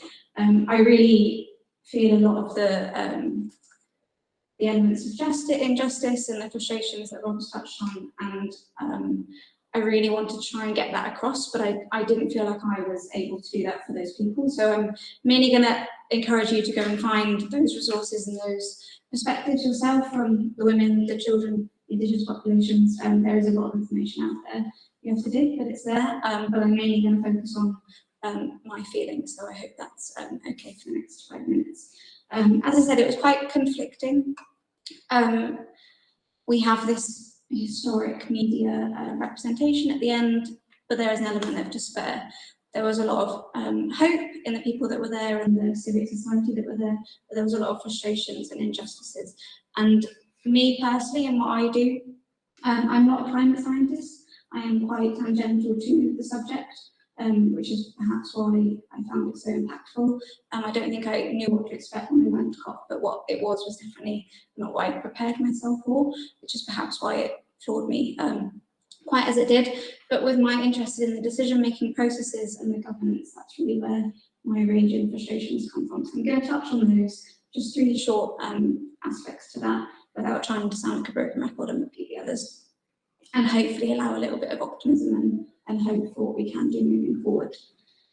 So the first is that I think the climate crisis is partly at this point now, COP28, COP29, is a crisis of governance and failed decision making. There are lots of aspects to this, but the first thing that I feel really passionate about is that we have to rethink the science and the evidence and the understanding that goes into decision making processes. You saw that whilst we were at COP, the headlines, as Kevin has brought up before, Sultan Al-Jaber said, there is no science that says that fossil fuel proliferation is causing 1.5, that will help us stay within. We really need to rethink the role of science and evidence in decision making. Science in its nature is a process of hypothesizing, of testing, of finding solutions and creating knowledge. Yet so often the knowledge and solutions that come from the people that are facing the real impacts of climate change are not used. It's often the science that comes from institutions, universities, whatever those research institutes are. That's the science and the evidence that's going into decision making. We, the people that are at the table making those decisions, I say we are not at the table, but we as a collective Western global North are not the ones that are being impacted, and that information, that understanding and that evidence and that knowing is vital as we move forward. So often that lived experience knowledge is not taken up into those climate change discussions. If we're having effective and evidence-based decision-making, which the IPCC and the UN say they are doing in the decision-making process, we need to make sure that all available evidence, not just the scientific research, is used and has its place. It's crucial that we shift our mindset and open different ways of knowing. The second is that climate crisis is a crisis of leadership and also of power. This has been touched on, so I'm not going to go into this too much. But we saw, or at least I saw, and I'm sure I'm talking to, process of power playing out across the conference venue, not just in the negotiating rooms, in the different groups and subgroups that were forming, but also in terms of the pavilions and the venue itself.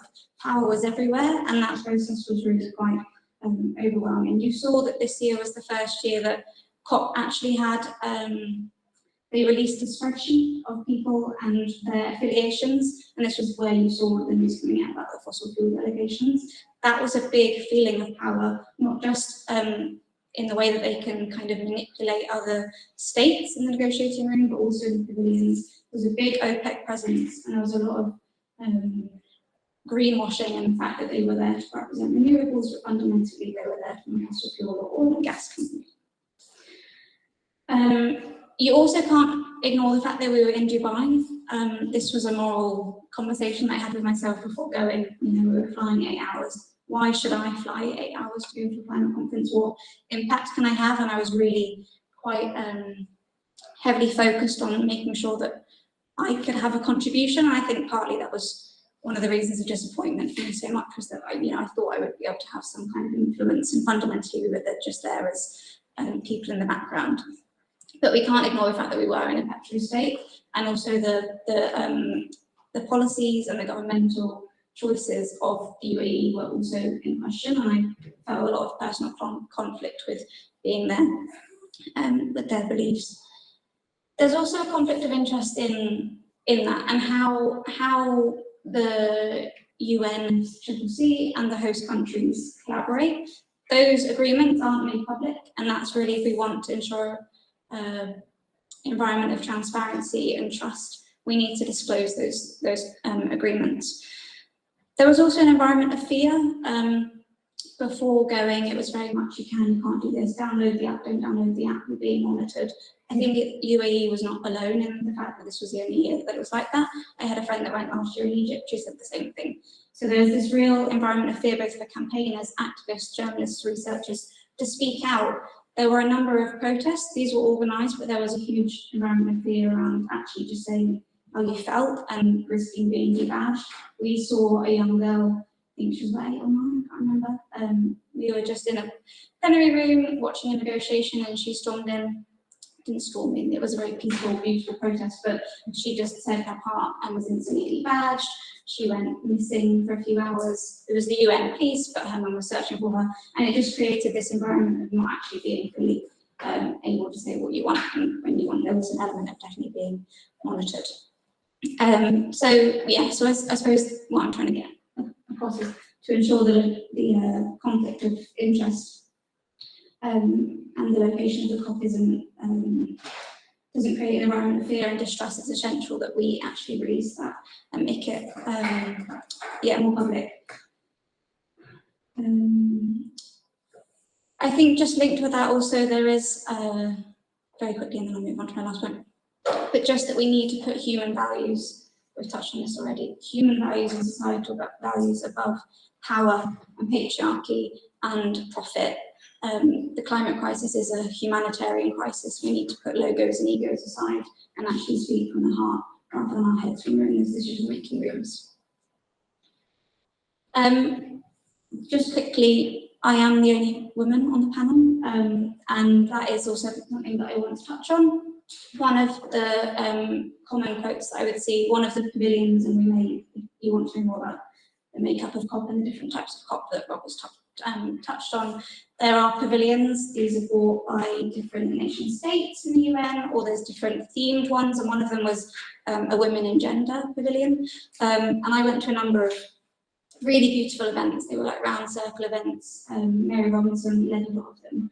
And the quote that kept coming up was that climate crisis affects the whole world, not half of it. And you could replace the half, what they mean there is gender, women, but you could replace that with youth, with environments, with the global north versus the global south. You could put anything you want into that other part of the other half. But as a woman, I feel like I need to kind of raise that point at this moment in time. We know that women are disproportionately impacted by climate change, and often they are the ones in the marginalised communities, in the Indigenous groups that are facing the real brunt of climate change and finding the solutions. They are the knowledge keepers in those organisations and those groups. We also know that in terms of the COP, no more than 36% of people to ever attend have been women. And that's obviously not representing. If you're talking about being representative of who's being impacted, we need to up that number. 5 of the 29 previous COP presidents have been women. All of those have been linked to oil and gas. So that is a separate issue, but 5 of the 29 have been women. In Dubai, there was progress. So 63% of the organising committee were women, which, considering their history of gender equality, is perhaps quite surprising. So it does feel like we're going in the right direction. And we do know that when women are at the table of the decision-making process at any stage, the policies are stronger, they're more sustainable, and they're more effective, and they're more long-term. So it's really important. That's the data, you can't argue with that. We need to have more women there. As we look to the future, I'm just going to very quickly finish up, because I know we're tight on time. Speaking of gender, Azerbaijan this year, COP29, 0 out of the 29 people originally put onto the organising committee were women. Following some backlash, they then put 12 into the mix, but that's still less than a third of representation. So whilst we were getting somewhere, it seems it was also slightly gone backwards. And as we look to COP29 in Azerbaijan and COP30 in the Amazon, all of the concerns that Kevin mentioned at the end persist. There's concern over leadership, inclusion, decision-making processes, power, not to mention the geopolitics and the environmental impact of going to those locations. 100,000 people, perhaps again, maybe not, maybe that was just a blip for the UAE this year to be so big, but we need to be thinking about those things as we continue going to these COPs. We need to ensure that COP is not just a shiny showpiece of action at the end of the year, where the people that are most impacted go, please help, again and again and again, without any commitments, again and again and again. We can't just keep saying it's urgent. We need to act. We also must get comfortable at having uncomfortable conversations, and that's just not with each other, but also ourselves. Me being there, I think I thought I knew about climate change, and I think I thought I knew how bad it was. But actually being there and identifying with our own privilege, we could go back to our 4-star hotel and get on our flight back home. And could I look those people at the People's Plenary in line and say, I know someone that's been affected by climate change? I don't actually think I could. We've had extreme weather, but I don't know someone that has had to flee their home or their country or lose their land or their livelihood because of climate change. So there's definitely an element of checking in with each other, but also ourselves. And don't be afraid about being the miserable person in the room. We came back and it was Christmas, and people asked me like, how Dubai was, and I told them the truth. They were like, God, I'm so glad I asked you that. And I was the depressive person at Christmas, but it's important that you have this conversation, not just about gender, but also about across generations, colonialism, that came up in one of the negotiations at the Majlis, geopolitics, and also we cannot forget about war and human conflict. We cannot talk about the climate crisis in isolation. Climate crisis is a humanitarian crisis, and we have to think about those other things that are unfolding around us.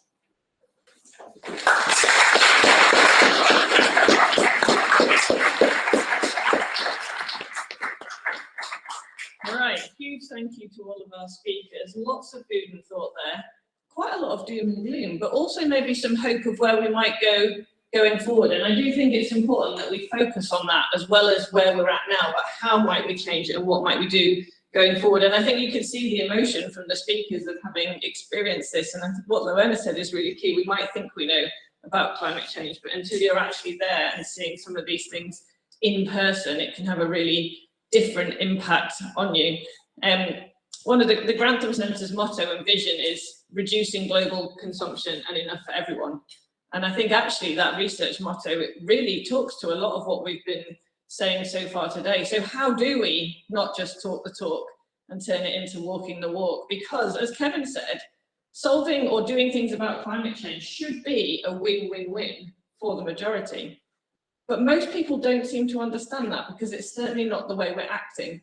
And we mentioned gaslighting, and I was saying to Kevin earlier, what's my research about? And I was like, well, mostly it's about trying to provide some evidence to get rid of all the utter greenwash which is around there. And I do think that's one of the key roles universities have, is that we do some great science and great, across the subjects, across the board. How do we provide the evidence to help actually turn that, get rid of the greenwash and help us be able to walk the walk? So I'm going to get our panel to come up here. There are 3 more microphones. Let's only unmute them when we're speaking. We're going to attempt standing up so that the people at the back can see us as well as the people at the front. If you really want to sit down, panel, you can sit down. Although I'm worried people won't be able to see, and also these are the wheelchairs, so we'll probably all be zooming around the floor.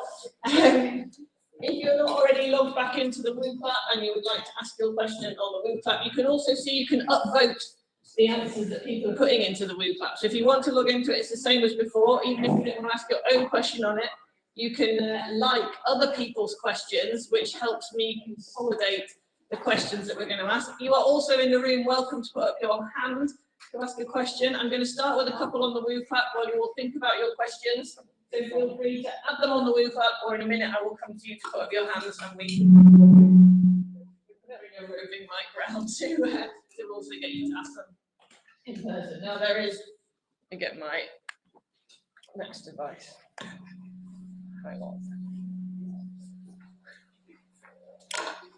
One very popular question at the minute.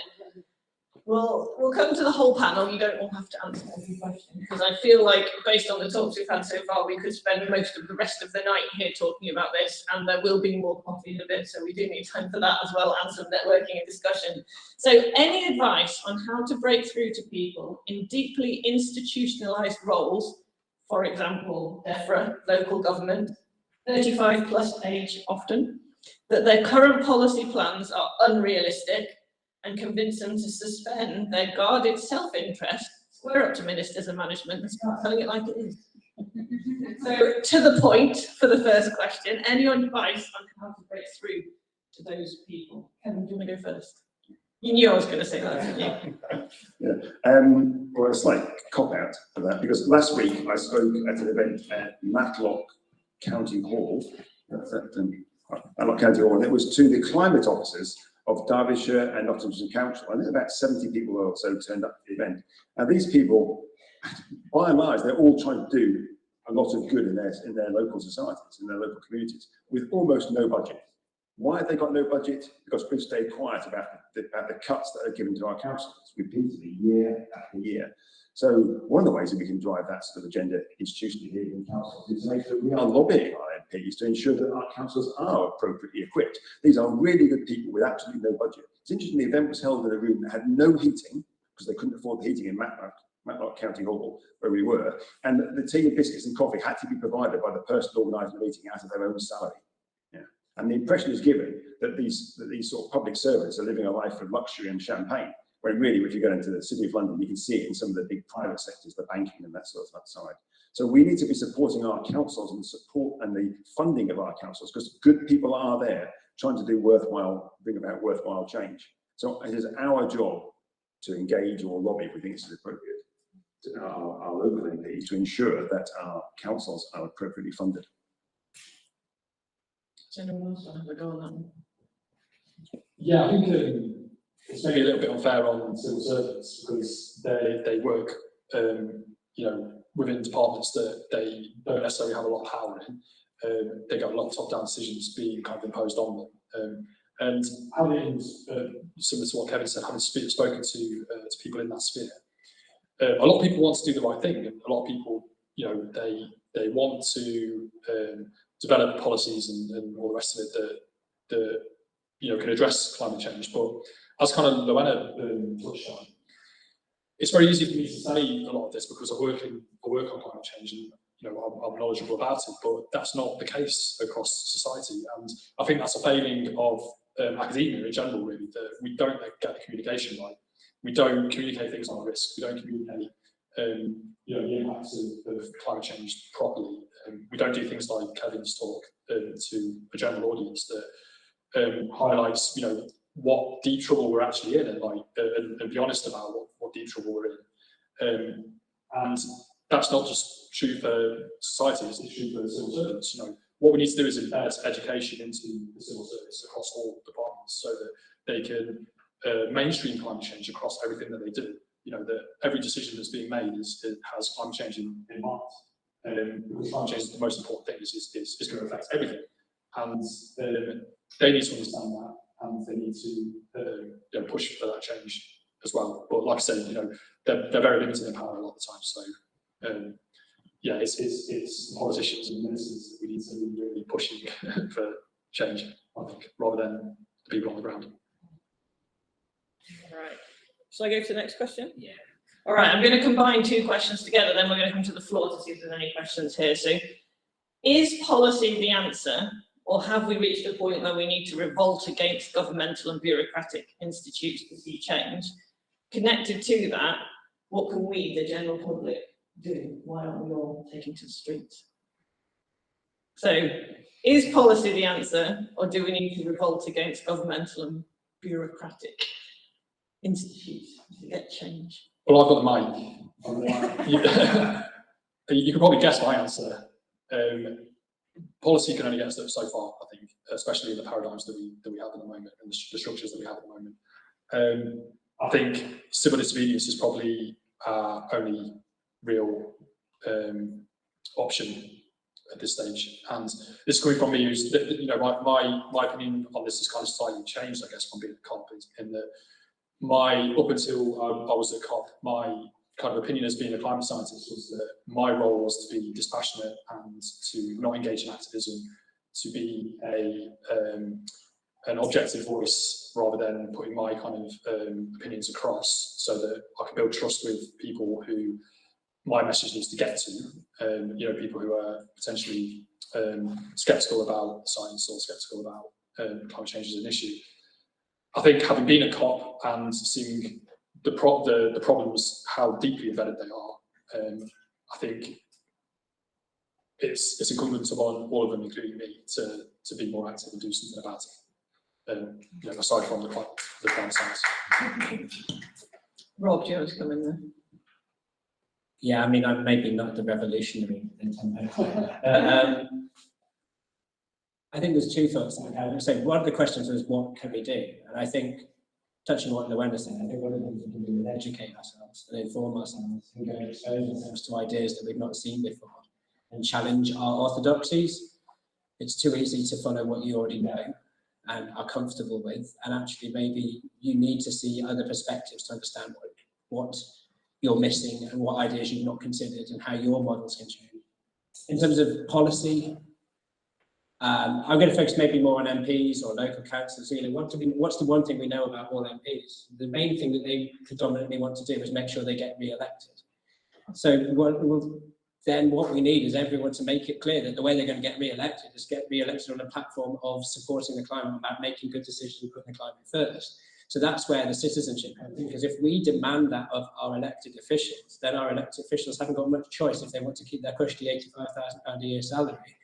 They're going to have to do what the people want. At the minute, the power dynamic, it's easy to talk about mainstream media, power dynamics of which they can dictate to us, but there is a groundswell of support. There's 100 people who signed up to this event, you know, on a rainy afternoon on Tuesday in Sheffield. You know, that suggests to me there's a lot of people in the world who do care about these things, and maybe it's about collectivizing, organizing. It doesn't have to be about writing on the streets, but it can be just about bringing minds together to change perceptions and to make ideas the norms that our elected officials need to respond to. Just to very quickly come back to that question, absolutely policy is the key, but we will not have the policy change that necessary without revolt. What form that revolt takes, I think it needs to take multiple forms. I don't think there's any right, there's not any wrong answers to that, but there are many right answers. So yes, policy, but that is not going to change to the level that the IPCC quote captures, or what we're discussing here, the fundamental shift in our norms, our values, our paradigms that are deeply destructive to our own home. So policy and revolt go hand in hand. Revolt to generate policy. Joanna? I just also wanted to add that, you know, if we look back in history, the abolitionists, the suffragettes, us being the collective we of protest, in whatever form that takes, has seen success. The climate crisis is the problem of our times, and we can't sit quietly, whatever form that takes. My mum always said, as long as I don't see you on the news, I don't care what you do. So, you know, I'm not going to go glue myself to the side of the building, but if that's what you want to do, then do it. We have seen success from that, no matter how dark green or green you are. I do what I do because I want to make a difference in the policy-making process. Some people don't have that capacity in their professional jobs, so they find it in another way.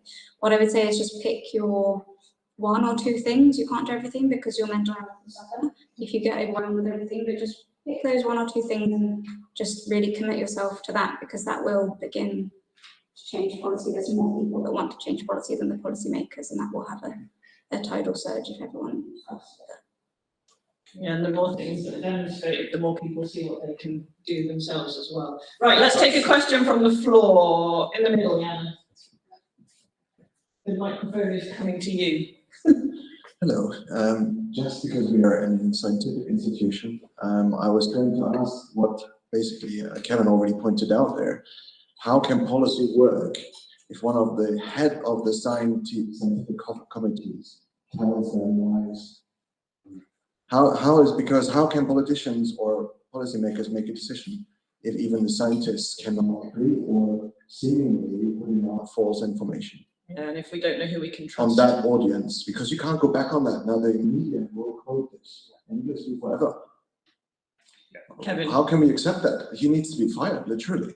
I mean, what are you doing about it, Kevin? Because you probably know it, for example. Yeah, well, I mean, I'm putting the slides up and making it known that I completely disagree with what he did there. I think that is, I think it goes as far as it's reprehensible to do that. There is, I'm going to try to choose his word quite carefully. I think that with blood on his hands, and I see climate change as a genuine, serious issue that people will die as a consequence. And I think he has slowed down the process by which we'll respond to climate change. And that is, remember, is the purpose of these groups, of the oil companies, of these elites, is to slow down the process of change. It was before to deny the science, and now it's to deny the academic about it. And that's what their purpose is delay, because they maximize profit during that period. And our job as academics, if you like here, is to stand up and be counted, or to, if we don't want to do that, because that can be very hard to put your head above the parapet for early career researchers and so forth. Maybe they have no job security, they have no tenure, they may have a mortgage, they have kids, all those other things. So if you can't do it yourself, support your colleagues to do it. So we provide a network of support, and that support is not to say you agree with each other. What you agree about is having integrity, cogent, careful analysis. If you're an academic, you should be doing that anyway. And then to support each other, to speak out against our own institutions who often won't like us doing that. I've had that experience in my own university. I know other people who have been reprimanded for speaking out on the basis of their research because it didn't align with what the funding agencies and what the ministers at the time wanted to hear. And then they were reprimanded. That is a disgrace. That's the role of the rest of us then to support them to stand up. So integrity and courage is absolutely key for us as academics, along with humility. Yeah, I think it goes back to a bit of what I was saying before about my slight shift in attitude of being dispassionate objective to kind of being a bit more active, I guess. But I mean, the problem is that if as an academic you become more active and have more of a dissenting voice, I guess, then that silos you in a certain group of academics that haven't had that kind of voice and put you out there. And it's kind of like a statement like that comes out from GC, and the same group of people kind of react to it and say their piece and say, this is not correct, like you shouldn't say that kind of thing. But there's this whole other group of academics who don't say anything, they keep quiet. And it's really the power lies with them to say something when something major happens like that. If we see people who don't usually piping up about something so serious, about a statement like that that's objectively kind of wrong and damaging, then if they spoke up and said something about that, then that would have much more impact, I think, than someone like, well, not me, but maybe someone like Kevin who already has more of a voice like that, and people would expect him to say something like that. So it's about reaching people who don't, usually say things about these kind of things. Great, thanks. Now, I think we had a question on the end over there, so you're going to be the next question, just on the end, pass the microphone. But in the meantime, while the microphone gets to you, I'm going to ask an online one. So some people were saying we should just skip COP29 and go straight to COP30. What do you think about that? Actually, I do have a thought. I don't know what numbers matter. I'm not sure that COP30 is any better than COP29. Absolutely. I remember sitting in the room, one of the big talking points actually outside of the negotiations when we were in COP28 was, where's COP29 going to be? And hearing the geopolitics and the position playing that was coming in place was interesting. So we had a really intriguing briefing to Ringo one morning when it was announced that Azerbaijan, or it was, I mean, nothing was confirmed until the last day, but everyone knew that Azerbaijan were going to take it on. And gosh, I can't remember the gentleman's name, fascinating individual from Germany. He's been following the negotiations since COP4, he said. And so in the 24 COPs that he's been to, he had never heard a single word on any single discussion in any room from anybody from Azerbaijan. And all of a sudden, they're hosting it. Why are they hosting it? Because Russia didn't want Czech Republic to host it. Quite simple. They didn't want that country to be in there, so they were going to use their power of veto to block them. The only two countries were left were Azerbaijan and I can't remember the other one, neighbour, to the point where they'd been at war with each other. They did a prisoner swap, and Armenia got more prisoners out, and Azerbaijan got 29. So that's the reality of how these things are playing. So, you know, that's Armenia. 75%, I think, roughly of Dubai's income is from oil. 90% of Azerbaijan's income is from oil. Brazil, about 2 days after the COP28 closed, announced an end of the world rights auction for drilling rights in the Amazon rainforest, where they're going to host COP30. So actually, COP29, COP30, I couldn't care less. You know, host it where you like. It just seems to be a case for petrochemicals to have a bit of power and say. So, I mean, maybe there's more nuance to that question that I don't understand about the negotiation points, but at the minute, I don't think the location particularly makes a difference. Yeah, I think I just wanted to add that I do think COP as the international multilateral process has a place, and I do think progress, although small, 3 of the 18 things I think were discussed this year, it is a snail's pace. What form that takes, I don't think it needs the big furore of international superstars and pop stars going to sing and all the people going to F1 cars. You know, all of that was a ploy for the public. I think there is a space for us as delegates, as the independents, to be there, to be that perhaps element of legitimacy, but I don't think it needs to be 100,000 people. The other way to interpret that would be, should we be doing it every year or every other year? As in, if it's hitting 29, does that make a difference? So yes, the countries, maybe it doesn't make a difference where the country is. Would it make a difference if we were to do it every 2 years instead of every 1 year?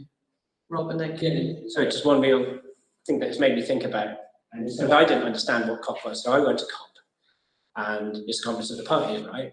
And then I get this agenda, and they're talking about Substa Agenda 36, and SMA Agenda 28, or whatever it might be. Like, what the hell is that? I mean, we literally, very literally, spent 2 days working out what on earth we were actually following. And actually, we never got from Substa and SMI, until 48 hours before the end of the conference, which shows how there was a lack of leadership in that conference, because things should have progressed. But these are technical scientific bodies that actually meet much more regularly. And I think actually probably a lot of the work, a lot of the negotiation happens in Bonn in June, not in these big flashy events wherever they are in the world. And actually maybe it's about where we engage with influencing those technical committees rather than going along to the thing that's really designed, I think, for the press at the end of it. That's a project, isn't it? Hopefully, we need more money there, sorry.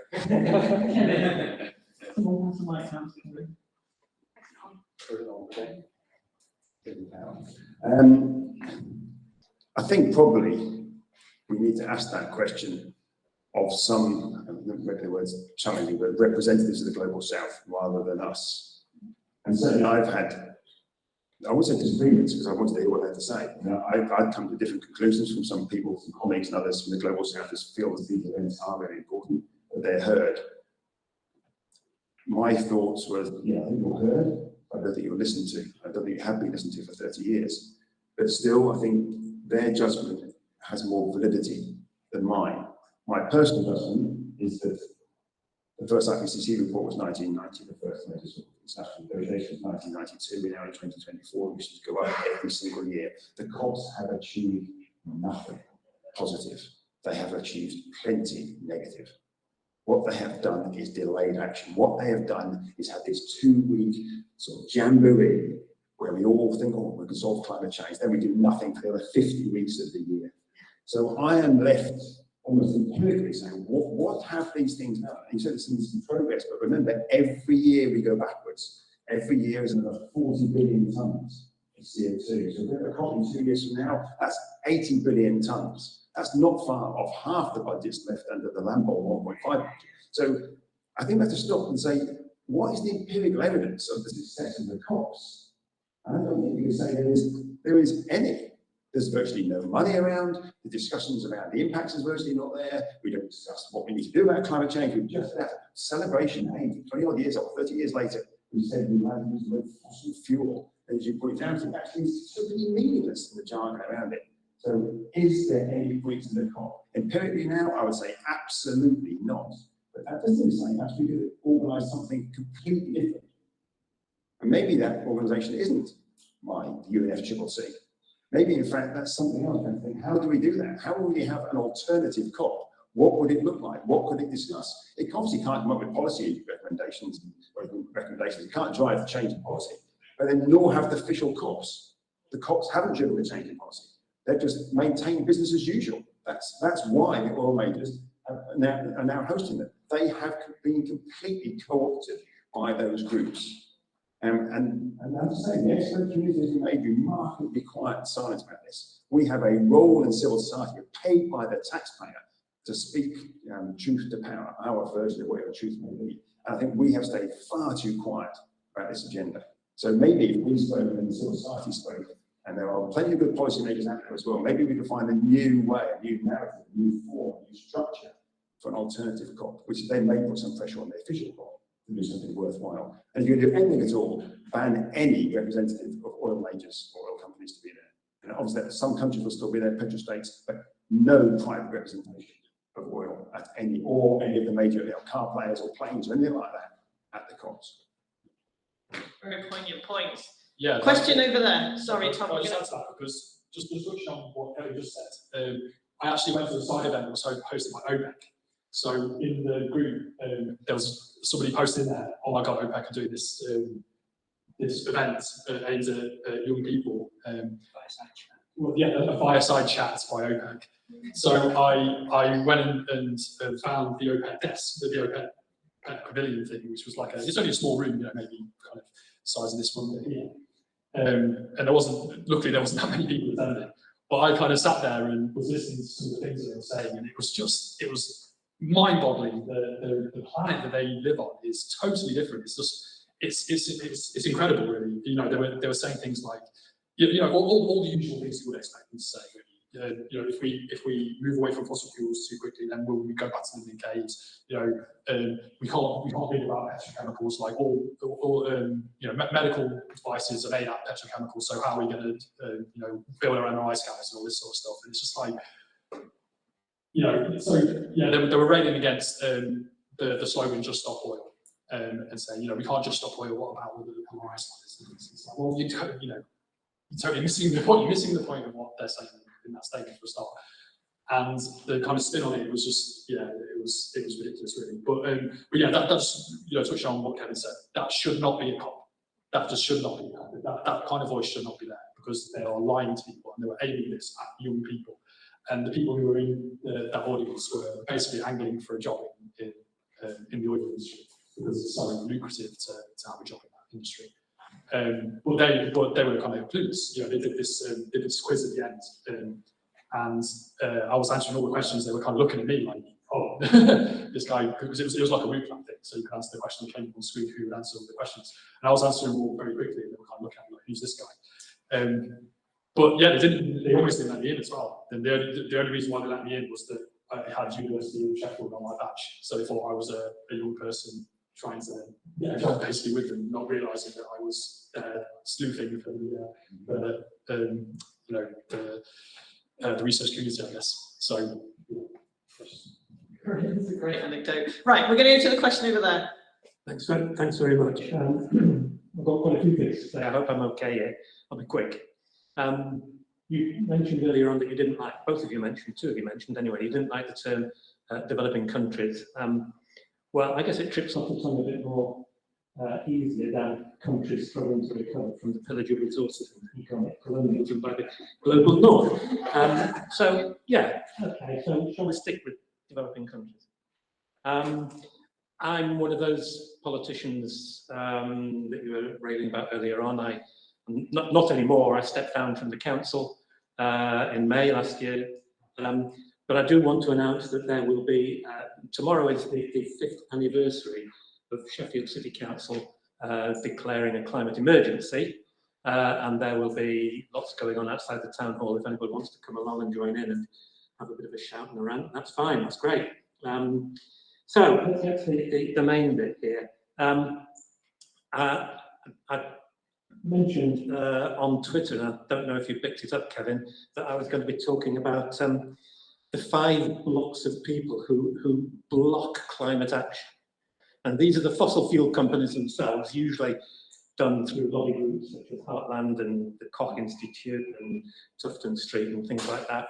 The governments, because governments listen only to the fossil fuel companies and the lobby groups. They don't bother listening to the science because they think they know it all.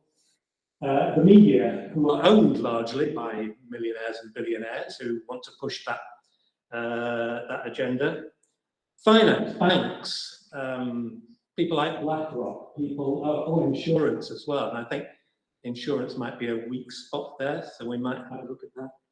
And finally, the global gatekeepers of the system. So we're talking here about the World Bank, and we're talking about the IMF, the World Trade Organization, OECD, and WEF, the Davos, of course. I saw a picture this morning of people at Davos saying, here people talking about how to solve the problems they've caused. So yeah, Davos is a great place to go and have a shout. Okay, so my question really is, how do we counteract that power? Because it is huge. It is absolutely immense. We are talking about trillions of dollars being ranged against us here. How do we counteract that power? A very good question. Kevin, do you want to go first? Okay. You knew I was going to ask you first. Yeah. As you said, they've got trillions of dollars, and they own a lot of the establishment. They own some of the politicians. There are lots of very good politicians out there, and we always put ourselves forward at the council level or a national level, but they own some of them, and we know who they are. We know who those politicians are. Although they own the trillions, they don't own very many people. There are not many people in that group. You just spoke. If you added them all together, it's a handful of people, really, relative to the majority. So there is something there, and I think they're quite fearful of this. That if you could find some way, you were talking before about how revolutions have been key in some of the major social changes in history. And they're driven by, not by necessarily everyone, but significant numbers. Significant.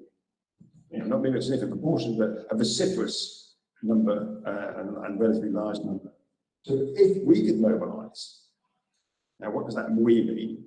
I mean, that's we have to unpick that a little bit. I don't think their power is as great as they think. I think they could actually be quite fearful. This is why I think we've been conned, and we have allowed ourselves to be conned, I don't think wealthy amongst us, into this belief that we're all in this together. We are not all in this together. Yeah. The majority of people are not part of the problem of this, even in rich countries like the UK. This is a problem of a relatively small cohort of us who have done remarkably well out of the growth in our economies, the material world of our economies. And we have disproportionately benefited from that. And I don't just mean the Musks and the other choices. I mean, people like me, the professors, the vice chancellors, the so-called senior people in our society that are paid far above the averages. I mean, I have professor colleagues who don't think they're that well paid. If you're getting paid 3 times the national average, I think that's pretty good pay. Why do you think you're worth that much more than someone else? So there's something about that, that important sort of group of upper, in our country, you use class, upper middle class, who've stayed quiet. I think we have to make sure our voices are heard, and those voices are not just about self-interest, but interest about our family and our community. I think there's real scope for something to occur there and to be mobilised and could quite rapidly change the story and the narrative, regardless of the trillions that the elites have. Whether we'll do that, and whether we'll do that in time, I'm very uncertain about. But ultimately, I think that will occur because the climate will force those sorts of changes upon us. And we're starting to see some of that, the breakdown of some of those tenets of society that we've relied on. That started to happen, that we can't get insurance for housing in certain areas, that the food prices are rocketing high, and even the middle class may struggle with some of the energy prices from time to time. But there is something about appealing to an audience probably like us, where some of us, and certainly our lecturers and supervisors, we are in that group that are staying quiet. And I think we maybe are a keystone to whether we can actually mobilise wider society movements against the trillions over there. Well, yeah. I think I didn't realise the carbon neutral group at the university was still going. So I was really pleased when I saw this report at the back, and I picked it up and I go, oh, that's great to see them still going. There's two things I liked about it. One was changing systems, and I'm not talking about that now, but I think one of these things is actually to start to see this as a systemic problem and to look at systemic solutions rather than siloed solutions. But the other reason I liked seeing this report was on the back, it says something which I think I'm going to try and make it related to your point here anyway. It says, to be truly radical is to make hope possible rather than despair convincing. It's a quote from someone called Raymond Williams. I don't know Raymond Williams, but I like that quote.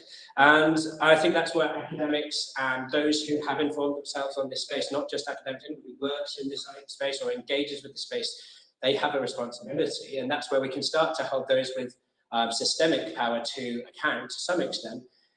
Academics were really good, or were motivated by the institution at least, to write journal articles. Ideally, they have to be 4-star journal articles. If you can tell me what that means, that'd be great. I need to get some. But what I couldn't care less about, and this is not good for my job, but it is good for what I want to do in the world, and that is about making what I do relatable to other people. And so I think what we need is to bring together skills, knowledge, and ideas such that we can make this message mean something to the world. Because why did we lose Brexit? I didn't personally lose Brexit. I don't agree with where we went. Well, it's because we didn't make that message of why it works, why being part of a collective is a good idea, relatable. It was very easy to say, oh, I'll have a better life if I do this, so I'm going to think about me. And actually, academics didn't stand up. We didn't put our heads above the parapet. And we didn't know how to project those messages out. And actually, understanding where our weaknesses lie, combining those with the strengths of other people, and then putting messages out such that the world wants to do something about it. So we have to create hope. We have to create an idea, a trajectory of opportunity, and utilise the skills of everyone instead of thinking that those of us in academia have the answer and we'll write a journal article for Nature and that will change the world. Actually, that's not going to change the world. It might change your pay packet, but what we need to do is talk to people in the places that they are in a way that they can understand, so that we can overcome the power structures that restrict that conversation. Go on, Luana, quickly, then we're going to move on because we are running out of time and I know there's lots more questions. I just really wanted to quickly add something, kind of in the same vein as Rob. I also guy, Al Gore, said that power, or whatever the power is built on, will run out. Political will is a renewable resource, and I think that's something we can keep fostering and pushing, and that will eventually, I hope, overthrow that power. Let's make one quick one. So just one quick point is that we need to speak the language of those people in power. This is the thing, right? If we're going to actually communicate this to them and we need to speak their language, we need to talk about this in terms of money and economic impact, because that's the language that they speak. So if we can get the message through to them that if we don't do anything, the economic damages in the future are going to be absolutely massive, and get that through very, very clearly to them, then that's the only way that they're actually going to listen, because that's the language they speak. And I see you shaking your head, you may not agree with it, but I think that is one of the solutions that we need to push for as well. Kevin, do you want to come back on that? Well, as I say, we can have a coffee and so forth, but I would probably disagree with that. I don't think you can convince those people you talk about there. I don't think they're convincible. They need to be out, and others replace them. So I just think these people, some of those people. I'm not saying all politicians. There are lots of very good ones. The sort of ones you're talking about, they are irredeemable in my view. So they've got to be got rid of, and I know in a reasonable democratic fashion. Something. Great point. I agree. Just to come back, I agree. But that is a very difficult thing to do. Very difficult, and we're running fast out of time. So we need to do that, but we need to do that in parallel with talking to their language too, because they are the people with power. They are the people who can do something about it in the short term. Doing revolutionary action, getting these people out of power, hopefully it'll happen quickly, but I don't have much hope for that. So we also need to be speaking the language at the same time as trying to boom out the door. Right. Who else in the room has questions? So we're going to take two more. One from this gentleman here, and then one from this lady after. While we get the mic to him, I'm going to ask you a quick one that came online. So this is about how we engage students and young people. This one I find interesting because my 6-year-old said to me this morning when I said we were driving in, he was like, but mummy, it's active travel. It's not good for the environment. It's like, yes, but I have to be at an interview at 8:30 in the morning to do that. And so I think lots of young people actually are very forward thinking in climate change. But how do we equip them with the skills needed in order to help change policy going forwards? I think your 6-year-old told you. It's not about educating them, it's your 6-year-old who's educating you. So I think I'm not a great fan of this idea that we that fail are going to educate the young generation to solve it next. I think perhaps they should be educating people like me and you and others of us to be making the changes today. We don't have a time frame whereby even our 6-year-olds become new prime minister. Too late. So your 6-year-olds got to persuade us to bring about those changes today. So the education, I think, should be flipped in some degree. I agree. Rob, do you want to comment more on the student age rather than the younger one? Yeah, I suppose so. So one thing is just to say that it's talking about it as well, and bring, I think that's maybe my theme, bringing these ideas to the fore.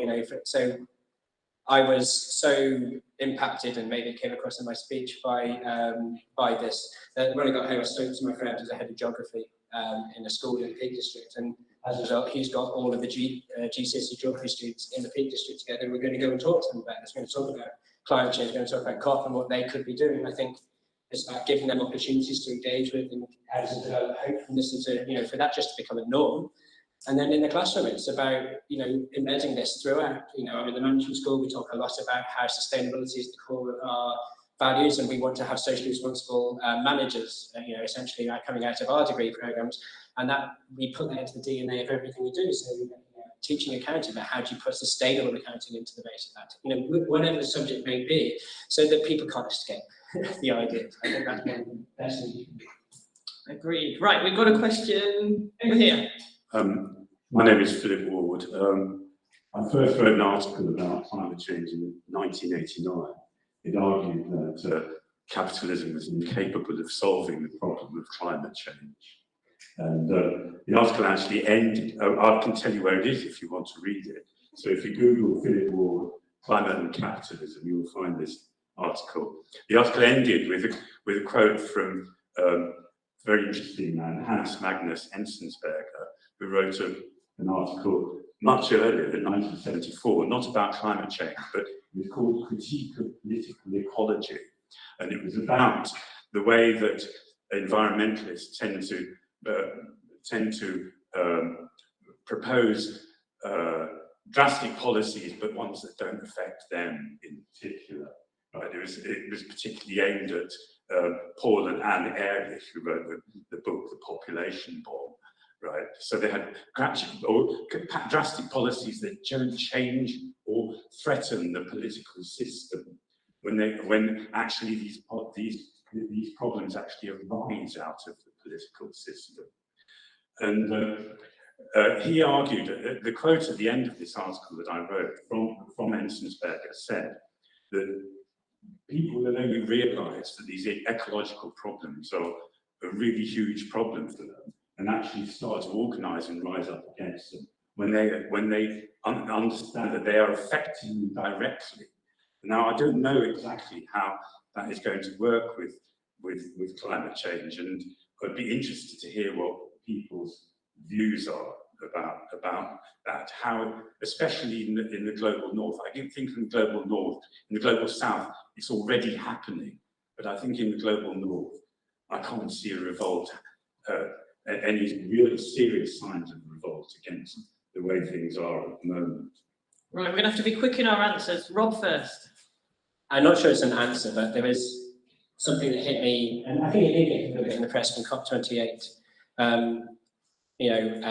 As Tom mentioned, Ursula was in the room when the gavel went down on a couple of key elements of the discussion, and technically, some people have suggested that that makes that discussion actually non-binding and non-legal, but we're not here to discuss that. But there was one quote that came out from ministers from Tuvalu. From Tuvalu, who have had a very impactful presence in COP over the last number of years, and the Marshall Islands in particular, especially when the draft text was released, it was, "We cannot sign our own death warrant." And I think that is something that is quite clear at the minute with the way we're going with COP, that we have got in the particular global south. You know, and it's not that surprising, is it, when Tom brought up the list of relative GDP, that Oceania and all the island states were at the very bottom of those lists, and they were the people that were powerless of being massively impacted by the decisions of COP. So I don't think that necessarily in any way answers your question, but I think it really adds to this idea of, you know, the power dynamics and the fact that we have got people literally losing their country. Tuvalu and the Marshall Islands, essentially as a result of the COP28 decision, we're the only ones. That's the end of that, you know. Kevin? This sort of builds on what I was saying before. I think there probably is a real mood for rapid and deep change.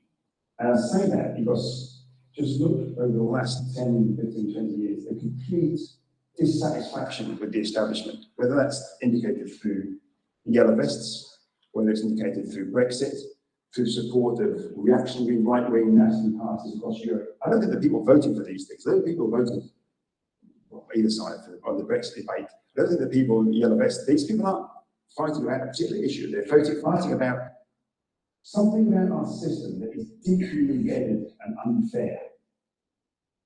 And I think that, in a sense, there's a coming together here of the climate agenda and issues, and not just climate, broadly ecological challenges actually. Climate is just one symptom of, you refer to as capitalism, I prefer neoliberalism, something like that, something about our system. These are symptoms of that. But I think there is some growing dissatisfaction within our society, which would not be labelled or could not be manifested itself in ecological, probably more social at the moment, mostly. But it's how do we get those voices to coalesce, to change the power dynamics? They have done that in terms of Brexit. They have done that in moving a lot of European politics to the right. We have very few progressive parties in Western Europe now. Most of the so-called progressive ones have moved to the centre ground, and the centre ground is moving further right. But I don't think that's because people lean that way by nature. I think the establishment, the progressive parties, have failed the majority in wealthy countries over the last 10, 20, 30 or 40 years. So it is the moderate, well-meaning, working like myself that have failed the majority in our societies. And those deep inequalities, I think, are things that we could be tapping into in the climate realm to drive a shift in the power balances in our society. Again, I'm not saying it would work, but I think there's a real appetite for deep change. And I think that's manifest in numerous ways across wealthy parts of the world today. You've got like 20 seconds. Yeah, the very short answer is that when I was at COP, so capitalism is the elephant in the room, right? And when I was at COP, it was mentioned once by Venezuela. And I'll leave it there. Great answer. I just wanted to say that we need to begin to shift from an us and them mindset to a we mindset. I think that leads into our video from the People's Plenary. We are a collective, and I think that's the overriding feeling that I got leaving COP. Very good point. We've got one last question here, and then we've got a very final quick fire one for them. Hi everyone, I will try my best to make this quick. So as an environmental science student that has gone to some conferences on climate change, I've noticed that such spaces and the field in general aren't very diverse, and marginalized people's voices are often dismissed or overlooked, especially in decision-making and mainstream media, as has been pointed out by many in the panel. I attended an event with a panel of geopolitical analysts who spoke enthusiastically about SDGs and the solution to climate change being in tech innovation and digitalization. When I brought up Congo and cobalt extraction, it was swiftly dismissed. My main question is, how can marginalized and the marginalized people's voices and the voices of powerless people break through? Lorena first. I really don't know if I have the answer and the ability to answer your question. I don't think I am deserving enough to know how to do that. I'm sorry if that's a bit of a rubbish answer. But yeah, I'll think on it and then maybe we can back to you. Kevin. I'm sorry to turn this around, but to some degree, I think I want to hear what you have to say about this. But I also want to turn around and say, I think what you've said there, I have to recognise, and it's quite uncomfortable, I think my hair's went up, that my failure here, because I agreed to speak this panel, and I should have inquired as to what the diversity was. And then if it wasn't diverse, I just said, I'm not going to speak. There's a role for those of us who are in those luxurious positions like me, positions, to actually stand up and say, I won't engage unless that process is fair, or at least organised, something we might say fair and inclusive. And I know that people made a real effort to make it like that here, but we failed. And perhaps we need to say, well, I can't be part of it unless we're prepared to push harder. But ultimately, I'm not going to say really my thoughts on how we deal with this. I will come back quickly. There was one thing that a lady at one of the round group circles that I went to brought up, and that's the acronym is JEDI, so Justice, Equality, Diversity and Inclusion, and at COP they launched the Diversity and Inclusion Principles. This is a policy that they want countries to ratify, nation states to ratify. A number of them have, and in Norway did it live in the room, the UK hasn't yet, but that could be something. I'm not trying to put it all on you, but that's something that I think we as a collective need to be pushing for in our UK decision-making processes. Great question, and probably one of the topics we can discuss over the refreshments shortly. And I think one of the challenges in equality, diversity and inclusion is it's very hard on a panel of 4 and at anything to be inclusive of everything. So you can be inclusive of gender, you can be inclusive of race and ethnicity and disability, and not all of those things are even visible for us to be able to see what we have and haven't included. But I completely agree with what you're saying, that we need to make sure that marginalised voices are heard as well. We have one final question, which Tony is going to ask. It is a quick fire because you get 1 word answer each. Tony. So, for the last 9 COPs, we've sent people from the Grantham Centre and paid for them to go to far-flung places to observe. And I hadn't realised until you spoke today that all we were doing was legitimising greenwash. Should we stop doing it and spend that money on something else? 1 word answer. Well, first, let's pass the mic down the line from my right to left. Can we use hyphens? No. We shouldn't stop. Otherwise, I wouldn't have been able to talk about my. Okay. So everyone has to go through that. Yeah. I would also say no. I think it's fundamentally changed who I'll be for the rest of my life, personally and professionally. Worth every penny then. Absolutely. Yeah. And every air mile? That's a good thing. Yeah, that's a problem, but yes, like it's fundamentally changed me, and COP is a unique place. You won't go anywhere like it where you can speak to people from all over the world, from marginalised indigenous local communities. You don't get often that opportunity, and I think as someone in this sphere is very good. Sorry, that's even guessed. Yes or no, isn't it? I don't think that you should be sending people to COP from the global north. If you want to fund someone from the global south, I'll take it. Okay.